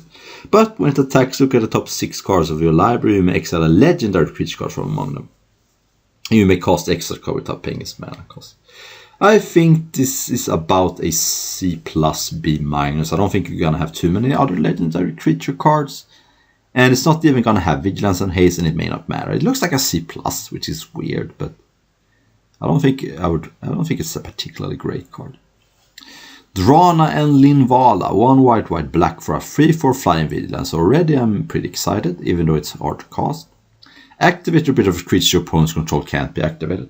Not as good as in Limited as in Constructed, but it's probably going to be surprisingly annoying. Stops mana dorks. You don't stop your opponent's incubate tokens from activating, I don't think, because I don't think there are creatures when they are in the incubate mode, but it's going to be annoying. And then it has all activated bits of all your opponent's creatures control. You may spade mana, stored it with mana of any colors to activate the abilities. That is a little win more, because if you play this before your opponent plays some of the activated abilities, then you're just not going to play them, which could be bad. But I think this is about a B, because a 3/4 fly for 4 is good. It is hard to cast, but then it also kind of hosts some of the abilities, and it may randomly get those abilities, but because it has vigilance, you may even be able to attack with this card and still activate some abilities. But I think it's about a B. Elvish Vatkeeper, 1 black win for a 3/3 when it ends the battle with Incubator. Wow, so I'm already excited. I mean, I get a 3/3 that can pay 4 mana to make a 2/2. And then you can pay 5, transform an Incubator, double the number of counters on it. So you can, instead of paying 2, you can pay 5, and then you get a 4/4. It seems like a B, just a stat. Great on stats. You're not paying anything for this. You're getting a 3/3 for 3 with added value. And even if the card kills before you transform the creature, it still got value, so it seems like a B. Errant and Jihad, I have no idea what those legends are. 1 white blue for a 2/3 flash flying. Okay, Soaring Great with flash, it's nice. You may look at the top card of your library at any time. You may cast spells with flash or flying from the top of your library. Now that's not gonna happen too many times. It's already kind of hard to play creatures from the top of your library. If it did that, it would be insane. But even that doesn't happen every turn, and flashing flying is rare enough that I don't think it's gonna happen too much. I think that this is a C+. A 2/3 flyer with flying flash is solid, but you have to... So it's better than Soaring Break in that sense, but it's also harder to cast. Goes in one deck. You may not be able to play it on turn 3, and you're not gonna get too many cards from the top of your library. But yeah, C+, maybe B- in a deck with a lot of creatures with flash or fly, or spells, I guess. Okay, Galta and Malvren, 3 green white for a 12/12 trample. Wow, okay. Whenever you attack, choose 1. Create a tapped and attacking XX green dinosaur creature token with trample where X is the greatest power among other attacking creatures. Or create X1/1 white vampire creature tokens with lifelink where X is the number of other attacking creatures. Wow, I thought it was going to be downside, but I guess not. So a 12/12 trampler for 7, that gives you extra value when you attack. It's almost... You almost don't even need the ability, because if you're attacking with a 12/12 trampler, how are you not winning the game? I mean, it's an A. It's hard to cast, so you have to be base green-white. But if you are, it's an A. I mean, if you attack, you win the game. Probably. Sure, ability. I don't know, it's not even a builder, and it's just a completely oversized body. So it's an A. Attack and win the game, basically. Glissa, Herald of Predation, 3 black green for a free fight. At the beginning of combat of your turn, choose 1. So you get this the turn this comes into play. Incubate 2 twice. Wow, okay, so or transform all incubate tokens. You can do that next turn. You don't even have to spend mana. Or for actions you control, get first strike and death touch. So this could be discard. Yeah, seems like another A. It's a 5 mana free fight that gives you an insane amount of value immediately. Unless your opponent has a removal spell already, you can even play this make 2 incubate tokens, and your opponent kills this, and you're left with 2/2/2s. So, and it also even helps those creatures attack. So it looks like another A. Halo Forger, 1 blue, black for a 3/1 flyer. So that's aggressive. When it ends above, you may pay X. When you do, you may cast target instant sorcery card with mana color X from a graveyard without paying its mana cost. If that spell will put into a graveyard, exile it instead. Well, it seems like a good card. You can play this on turn 3 and not be too unhappy with it, because it's an aggressive beater. Later in the game, it turns into a Snapcaster Mage that has flying. And you're not going to be able to cast the most expensive card, but on turn 6 you can cast like a 3 mana removal spell. Seems like a B- to me, or maybe B. It's a little clunky, but if you have... I mean, black has slow removal, and don't forget, it's a B, because black has so many good cheap removals. But next up is Hidetsugu and Kairi, 2 blue, blue, black for a 5/4 flyer, so already I'm happy. When it ends the battlefield, draw 3 cards and put cards from your hand on the top of your library. So it brainstorms, you are up a card. And when it dies, exile a top card of your library, target opponent loses life equal to its mana value. If it's an instant sorcery card, you may cast it without paying its mana cost. So that works with the brainstorm, but yeah, this is another A. It's probably an A+, because it's a 5/4 flyer for fire that draws you a card, and then if it dies, you deal your opponent damage, and you may even set it up to you again to cost another card for free. So yeah, A, not A+, I guess, but A. Inga and Asika, 2 green blue for a 4/4 legendary creature, Human God. Creatures you control have vigilance and tap, add 1 mana of any color, spend this mana only to cast a creature spell. So this includes this itself. Whenever you cast a creature spell, if 3 or more mana from creatures was spent to cast it, draw a card. Yeah, the last ability may not matter too much, because it's nice upside, but you're not going to be able to do that and keep a board state. It's good though. And giving your creatures vigilance and tapping for a color is good. This seems like a B. It's not a backbreaking card, but it's going to add a lot of value, and sometimes you're going to get to draw cards too. Joyful Storm Sculptor, 3 blue, red for a 2 flea. When it ends the battlefield, you create 2 1/1 blue and red elemental tokens. So I really like that. Cards that create multiple bodies are almost always good in limited, because they're resistant to removal spells. And these also work with Convoke. By the way, whenever you cast a spell that has Convoke, this deals 1 damage to each opponent in each battle. That's fine, but it's not gonna happen too many times. This seems like a B- though. A 2/3 that creates 2 1/1s is just good in blue-red, because you have a lot of Convoke. And now you're gonna get some extra value with Convoke. So B-, C+. It seems good, but not insane. Kogla and Jidaro, 2 red, red, green, green for a 7/7. So 6 mana 7/7, but hard to cast. When it ends the battlefield, choose 1, gains trample and haste until end of time. Okay, wow. So 7/7 trample haste. It fights target creature you don't control, so it can kill a creature. You can also pay 4 mana, discard it, destroy up to 1 target artifact or enchantment, shuffle it into your library from your graveyard and draw a card. Wow, so you get to destroy an artifact or enchantment and draw a card. And you get to shuffle it back so you can draw it later. Seems like a A, just 6 mana. A if you're a base red green. It's impossible to splash, so. But yeah, 7 mana 6 mana 7/7 that either kills a creature when it comes to play, or it's trample and haste, and you even have added value to cast Slice in Twain and not have it be gone forever. Croxa and Kunoros, 3 red, white, black for a 6/6 Vigilance, Menace, Lifelink. Okay, these cards are kind of crazy. If you can cast this is probably already like a A range.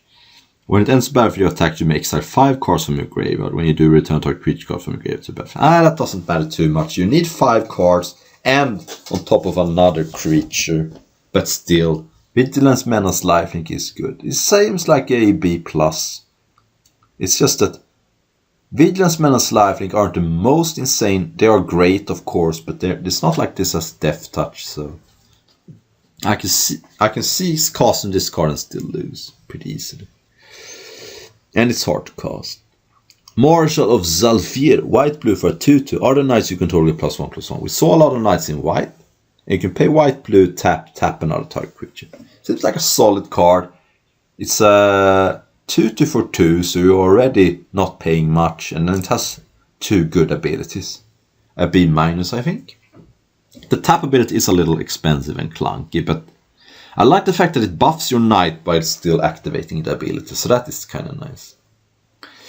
Mirror Shield Hoplite, red-white for a 2/2 with Vigilance. Whenever a creature you control becomes the target of a backup ability, copy that ability. Okay, nice. So you're gonna get 2 counters and double the thing.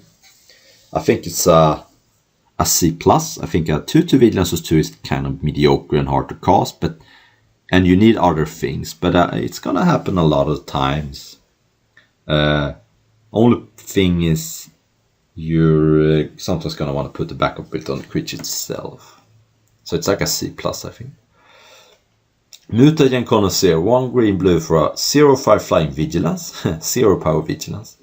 And you can +1/+0 for each transform permanent you control. So that includes Phyrexian tokens, the incubate token. Yeah. If this is a 2/5, it's fine. I like the fact that it has 5 toughness and can attack and block. So it's like a build around B-, but in normal decks it's like C. It's you have to have a lot of transformed permanents because this becomes an insane card. So I like a C+. Omnat Locus of All. So it's white, blue, Phyrexia, red, green. So you need to have all colors and pay 2 life. It's a 4/4, and if you lose unspent mana, that mana becomes black instead. Okay, so you can add some extra mana if you don't have use for it. That's usually not very good in limited, it's more commander ability. At the beginning of a pre-combat main phase, look at the top card of your library. You may reveal that card if it has 3 or more colored mana on Berlin's mana cost. If you do, add 3 mana of an combination color and put it into your hand. This seems like a construct commander card. So I think I'm going to give this an F. It's very hard to cast, and the payoff may not even do anything. So unfortunately, I'm not getting an F. Quintorius Loremaster, 3 red-white for a 3/5 vigilance. At the beginning of your end stem, exile target non-creature, non-land card from your graveyard. Create a 3/2 and red-white spirit creature token.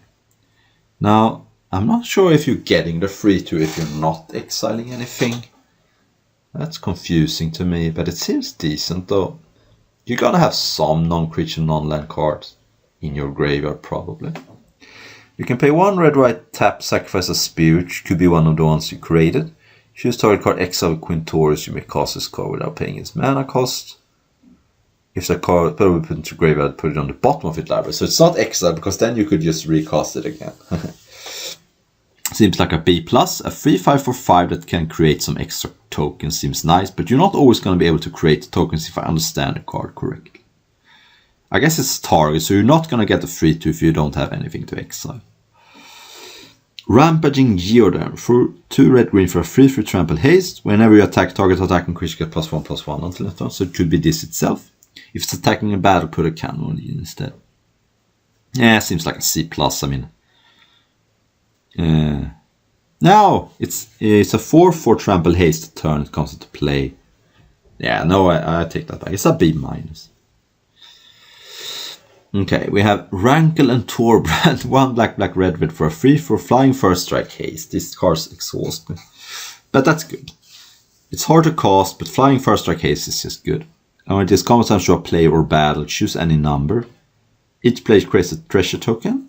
Each player sacrifices a creature. If a source with damage to a player or battle this turn, it deals that much damage +2 instead. And because it has first strike, that happens before the rest deals damage. Yeah. This seems like a B. A 5-mana very hard to cast flying first strike is about a B, I think. And the ability is symmetrical. You can choose the one you want, but none of them seem like it's backbreaking. I guess the dealing damage to a player is not symmetrical because you're attacking, but still. I think it's about a B. Just because of how hard it is to cast. Even in a black-red deck, it could be hard to cast sometimes. Sculpted Perfection, 2 white, black for an enchantment. When it ends the battle, incubate 2. And for actions you control it +1/+1. Nah, this seems kind of bad. You have to be very heavy on the Phyrexian, and even then, you are paying 6 mana for a 3/3 to it. Yeah, seems like a D. This seems weak. You have to have an insane amount of Phyrexians for this card even to be worth it. I guess if your deck was all Phyrexians, it is good, but then it might be like a build around B-. But I'm skeptical. I think that the front, what you're getting up front, is not good enough. Stormclaw Rager, 1 black-red for a 2/2. You can pay 1, sacrifice another creature artifact, put a +1/+1 counter, and draw a card. Activates only as a sorcery. Drawing a card is nice, but this is start small. It's like a C+, I think. I think it starts out a little too small for it to be that good. Talia and the Gitrog Monster, a match made in heaven. 1 an abs and 1 white, black, green for a 4/4. First strike, Death Touch. That's insane. First strike and Death Touch is of course a fantastic combination because you're gonna kill everything except 4-powered first strike. You may play an additional land of each of our turns. Okay, that's a minor thing, but upside. Creates the non-basic lands your opponents control into the battlefield tap. That's nice. Whenever Talia and Gitrog Monster attacks, sacrifice a creature or land and draw a card. That seems good. I mean, you're going to play additional lands. You can even make up the land drop with the extra if you draw a card. Seems like an A-. Just because it's very hard to get white, black, green on turn 4. But it's good even on turn 6 to be fair. But A-. Jargle and Multani, 3 black, black, green for 18/6 and flavor text. It's a funny card. It's almost like a... I mean, it's a double Jargle, but 18 power means that it kills in one shot. If you can find a way to give this thing trample, it's great. Otherwise, it does trade for a lot of things. It is 6 mana. I think if I am black-green, I'm always playing it. But it's like a build around B+, if you have cards that give trample. If you have cards that give trample, this can be a one-shot. Otherwise, it's like a B-, C+. It's more funny than good, I think. Simone and Dina, black, green, blue, Sultai for a 3/4. Whenever you draw a sacred card in each turn, target opponent loses 2 life and you gain 2 life. So it's like that card from the Puppeteer. Tap, sacrifice another creature, draw a card, which also triggers the first one. You may put a land card from your hand to the battlefield tap. If you control 8 or more lands, repeat this process once. Yeah, I mean, I like it. I mean, sacrificing a creature to draw a card and drain for 2 is a fine ability to have. It can happen at instant speed, and you can do it twice with 8. So, again, very hard to cast, but it's about a B. Seems like it dominates the game if it comes down, though. Because if you have 8 lands, doing that twice is sick. You get to drain for 4 and draw 2 cards. Surgo and Ujitai, 2 and Jeska, 2 blue, red, white for a 4/4 flying haze. So already we're in. It has hex for as long as it enters the battlefield that turn. Okay, that's nice, but that's probably more a constructed thing. The opponent can't just infernal grasp it. Now, one or more dragons you control the combat time to a player or battle. Look at the top 3 cards in your library. Put one of them into your hand, the rest on the bottom of your library. You may return one of those dragons to its own set. That's just may. But it's great. It's an A-, because it's a 4/4 flying haze that draws you the best of your top 3 cards. So, yeah, A-. Hard to cast, but worth it. Alright, now we have artifacts. Flywheel Racer and a vehicle, 2 mana for a 3/2 with vigilance and crew 1. So already it's okay. We had a similar card like a 3/3 with crew 1 for 2, and that wasn't good. But this one taps to add 1 mana of any color. And you can only do it if it's a creature, so you need to crew it first, but that's some extra value. I think this is about a C-. It seems like it's okay. It's annoying that you can crew it and not attack with it and tap for mana, but it doesn't seem great to me. So it essentially has Convoke. In some sense, you're tapping one of your creatures to add a mana. That doesn't seem great, though. Halo Hopper, 3 mana for a 3/2 with Convoke. So I guess you could cast this on turn 3 with, like, you can play your creature, like your 2-drop, tap that plus another card and make it this card. It seems like a D+. Yes, it's gonna be cheaper sometimes, but Mediocre. Even if you get it cheaper. Kite Sailor reprint. 2 mana for an artifact. Equipment. Equippers get +1/+0 and has fly. And it equips for 2. This card is decent. The fact that it gives evasion and a little buff means that it's gonna break open some board stalls. I think it's about a C. But you want it in your green mid-range decks to break open some games where you can't get through on the ground. So I would be happy with it in a green deck usually. If my deck is looking to attack the opponent and it's not a control deck. Phyrexian Archivist, 6 mana, 4/5 reach, and you can pay 2 tap, put target card from a graveyard on the bottom of its own library. It's a mediocre card. It helps you from flyers and it prevents you from getting decked. You can mess with your opponent's graveyard. It's about a D+, I think. Realmbreaker, the Invasion 3. 3 mana legendary artifact. 2 tap, target opponent means 3 cards. Put a land card from the graveyard onto the battlefield tapped under your control. It gains if this land would leave the battlefield, exile it instead of putting it into another red. Okay, so somewhat unreliably you're gonna get a land. You're not always gonna get it, but most of the time. It is slow. You can pay 10, sacrifice it, and search a for any number of Praetor cards, put them on the battlefield and shuffle. That's not gonna happen in limited. First of all, because it's 10 mana, and second of all, how many Praetors are you gonna have?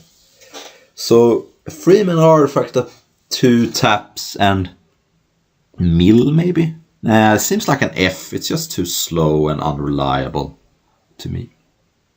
Skittering Surveyor, a reprint. 3 mana for a 1/2. When it ends the battlefield, you may search aloud for basic land card, reveal, put it into your hand and shuffle.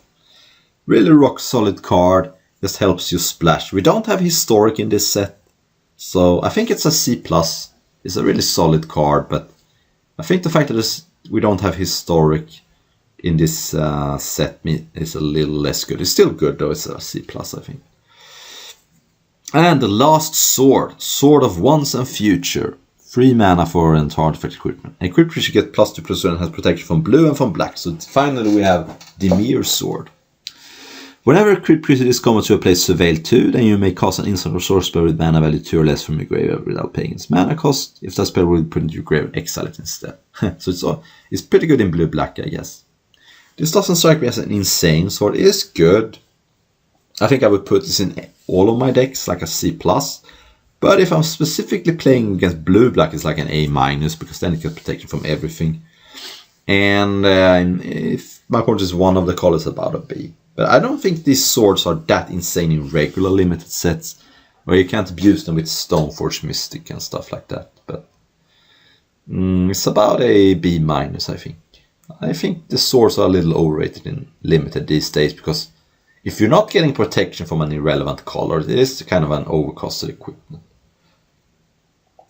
Urn of Godfire, 1 mana artifact, 2 add 1 mana of any color, so you are down a mana to add color. And you can pay 6 tap, sacrifice it to destroy target creature or enchantment. It seems like a D+, extremely clunky removal, bad fixer. It does everything bad, but maybe the things it does is good enough in some decks. I just don't see it though. Lands, we have all the lands from Khans of Tarkir originally. Bloodfell Caves, I can take the first one. Ends the battlefield tapped. When it ends the battlefield, you gain 1 life and it's black or red. If I'm looking to splash, or I'm in those colors, these are nice. The 1 life shouldn't be underrated. You may feel like, yeah, it's just 1 life, who cares? But you're getting that life for free on top of a card that's nice too. So I think this is around a C+ if I want them. But sometimes you don't need them, and then they go down to like a C-. Maybe I already have a Blossoming Sands and I am green-white. The second copy might just be like a whatever C-. But I mean, they are probably gonna make the limited format sweet though. Alright. I'm gonna start with the double-faced cards that are not battles, to make it easier. First we have Elesh Norn. 2 white for 3/5 vigilance. Whenever a source an opponent controls is damage to you or permanent you control, that source controller loses 2 life unless they pay 1. And it seems good. Kind of annoying. It's gonna be very hard to swarm through Elesh Norn, so it's a very sort of defensive card in some sense. Yes, your opponent has to pay life, but they're eventually gonna run out of life. You can sacrifice 3 other creatures, exile this, and return to the battlefield transformed under its owner's control. Activate all the source. That's a big cost, 3 creatures though. But it turns into the Ardent Etchings. As this saga ends and after you draw step, add a lore counters. 1, incubate 2 5 times. Then transform all incubated tokens. Because you are getting all the creatures back. You're getting 5 2/2s. And 2, you pump all your creatures +1/+1 double strike. And then 3, you destroy all other permanents. If your opponent's not dead at this point, you can destroy all other permanents except for artifacts, lands, and Phyrexians. And then exile this and return it to the battlefield. I guess you get to do it all again. Front face up. Okay, so it comes back as Elesh Norn. Yeah, this card seems sick. You're gonna have to do some work. You're gonna want to have a amount of creatures to make it super busted. But if you do, it's an A. If you transform this card, you probably win the game. And before that, it's gonna make it very hard for your opponent to kill you. Hero of the Radiant Dawn. 2 white for a 4 legendary enchantment creature god. When it enters the battlefield, return to an enchantment card that isn't a god from your graveyard to your hand. Okay, that's gonna happen some amount of time, but not every time. But it's a 4/4/4/4. And you can pay 3 and a blue Phyrexian to transform it and activate only as a sorcery. You can pay this with either blue or 2 life, and it becomes a 4/6. You may cast spells that already had flash, and spells you cast cost 1 less to cost for each card your opponent has drawn this turn. So if you're casting card during your opponent's turn, it's going to cost 1 less, probably. Seems good, but not... Is it worth the mana? I don't know. It seems like a B+ to me. It's not as backbreaking as Elesh Norn. Syrup of New Capenna. 2 and a white for a 2/2 flyer, and you can pay 5 mana. One of them could be Phyrexian to transform it, either black or 2 life. And it turns into a 3/3 flyer, and when it attacks, you can sacrifice another creature or artifact and gets +2/+1 until next turn. You can only do that once, but it's nice though. So a 2/2 5/3 that transforms into a 3/3 5/4 doesn't seem fantastic. I think this is about a C. It's a little too clunky and expensive, I think. So it's like a C- or something. C-. Soundless Guardian, 1 and a red for a 2/2, and you can pay 5 and a red Phyrexian to transform it into a 3/3. When it attacks, create a tapped and attacking token that's a copy of it. Put a +1/+1 on that token. Which counter on this, sacrifice it. So it's a 2/2 for 2 that turns into a 3/3 that gets another 3/3. This card seems good in a red aggressive deck. Seems about a C+ or something. Tarkir Dune Shape, a white mana for a 1/2. You can transform it for 4 and a green Phyrexian. And it turns into a 4/3 trample. So it's a 1 mana 1/2 that you can pay 5 mana to turn into a 4/3. Seems like a seems like about a C or something. Not fantastic. Captive Weird, 1 blue mana for a 1/3 defender. 4 mana transform it into a 3/3 that when it transforms, you exile top card of your library, you may play the card. Okay, this one I like much more because it's a 1/3 defender for 1. It's gonna block early, and then late game you can transform it into a card that can attack, but you also get to draw cards. So this seems like a B. Just a great card, I think. Yingi Texas, 3 blue for a 5/5 with Ward 2. Whenever you cast a non-creature spell with mana value 3, you get to draw a card. That's nice. Gonna happen some amount of the time.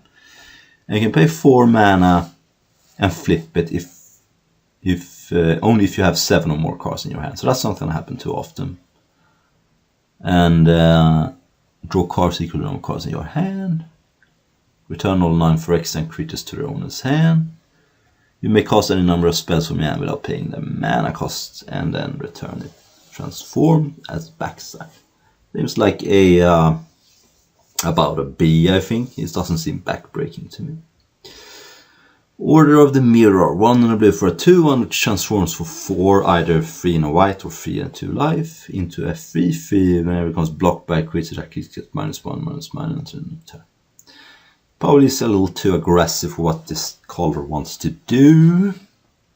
It is okay. I think it's about a C-. I'm not excited about it. Rona, Herald of Invasion, 1 and a blue for a 1/3 whenever you cast a legendary spell, untap it. You can tap to loot, draw a card and discard a card.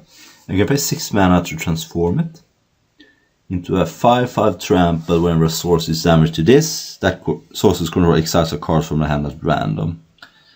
If it's a land, you may put it on the battlefield under your control, otherwise you may cast it without paying its mana. So by the time this happens, your opponent may not have any cards in hand, or may not tussle with this, but it is a 1/3 looter for 2 that you can transform into a good creature, so it seems like a B+ to me. Skyclave Aerialist, 1 for a 2/1 with flying, and you can pay 4 and a green to transform it, but already a 2/1 fly for 2 is good. Transform it to a 2/4 flyer. Look at the top card of your library. If it's a land, you may put it on the battlefield. If you don't put the land in your battlefield, you put it in your hand. So you're drawing a card. So you're getting a 2/1 flyer that you can transform to draw a card. And it's even, if it's a land, you get to put it on the battlefield. Seems like a B-, really solid. Elderblade Agent, 1 black for a 1/1 Death Touch. You can pay 5 mana to transform it into a 3/3 Death Touch when it is combat central player or a battle draw card. Yeah, okay. I think that's not going to happen too often, because by that time your opponent can probably just block this. Seems like a C- to me. Aria, Widow of the Realm, 1 black for a 3/3. You can tap, sacrifice another creature or artifact, and it is X damage to target opponent of battle, and you gain X life, where X is sacrifice permanent's mana value. Interesting. How good is that? So I would say, but you are getting a 3/3 for free, and you can transform it for 6 into a 4/4 at beginning of combat. To return up to 1 target artifact creature from the graveyard to the battlefield. It gains haste, exile at the beginning of the end. This seems like a C+. None of the things it does seems insane. It's some value though, but it doesn't seem incredible to me. Blight Reaper Valid, 1 black for a 2/2. Transform for 3 and a green or 2 life. Transform it into a 3/3 and you get a 1/1. When it dies also. Yeah, it seems rock solid C+ to me. 2 for 2 is not great, but then you can transform it and get a 1/1. And you're not paying much for that. Nezumi Freewheeler, 3 and a black for a 3/3 with menace. When it ends the battlefield, each player mills 3 cards. Okay. And you can transform it for 6 into a 4/5 menace. Put target permanent of mana value 2 or less from a graveyard to battlefield. So the first ability helps with that. Seems good, but slow. I think it's about a C+. But 3/3 mana for 4 is okay. And milling can help with the last ability, which is card advantage, but it's kind of clunky though. Shieldred, this better be good. 3 black for a 4/5 menace. When it ends the battlefield, each opponent sacrifices a non-token creature or planeswalker. Okay, that's great. 4/5 menace that makes your opponent sacrifice a creature or planeswalker is just a great card. And you can transform it for 5 mana if your opponent has 8 or more cards in graveyard. It's not going to happen too often, but black has some self-mill. For each opponent to store up to 1 target creature planeswalker. Each opponent discards 3 cards. Put all creature cards from all graves onto the battlefield under control. Yeah, this seems like an A. Just a nothing bad. Even if you can't flip it, it's a 4/5 menace that makes your opponent sacrifice a creature. That's just sick. Etali Primal Conqueror, 5 red for a 7/7 trample. When it ends the battlefield, each player exiles card from the top of the library until they exile an online card. You may cast any number of spells from among the long cards each way without paying the mana cost. Yeah, that seems sick. You get to cast 2, you get to cascade 2 cards from both your decks. And then it even transforms for 10 mana into an 11 trample indestructible. And with these drama times you play, they get that many poison cards. So you basically just win. This seems like an A again. Just a 7/7 for 7 that gives you insane value and then wins the game. Maybe A- because 7 mana is a lot. But Harried Artisan, 2 and a red for a 2/3 haste. 3 and a white, transform it into a flying haste. So 3 mana 2/3 haster is okay, but transforms gives it flying. Seems like a C+. Kenra Shellspear, 1 red for 2 to trample prowess. Already kind of interesting. And it transforms into a 3/3 trample war to prowess. Seems like a B- to me. Really good in a red-blue spell stick. Poetic Prankster, 1 red for 2/1, 3 and a black for X, and transform it into a... When it dies, each opponent sacrifices an artifact or a creature. Yeah. expensive and unreliable. I think it's a C-. Urabras Tuna Red for a 4/4 first strike. When you cast an instant sorcery spell, it deals 1 damage to target opponent. Add red, and you can pay red, exile it, and return it transformed if you cast 3 or more instant or sorcery spells this turn. Not gonna happen very often. First chapter, this 3 damage to target opponent each creature they control. 2 create 2 real treasure tokens. And 3 you get to cast all instant or sorcery spells from any graveyard. And then I'm getting exhausted by this card. But yeah, this card seems like an A-, a 4/4 first striker that gives you value. Seems like very good.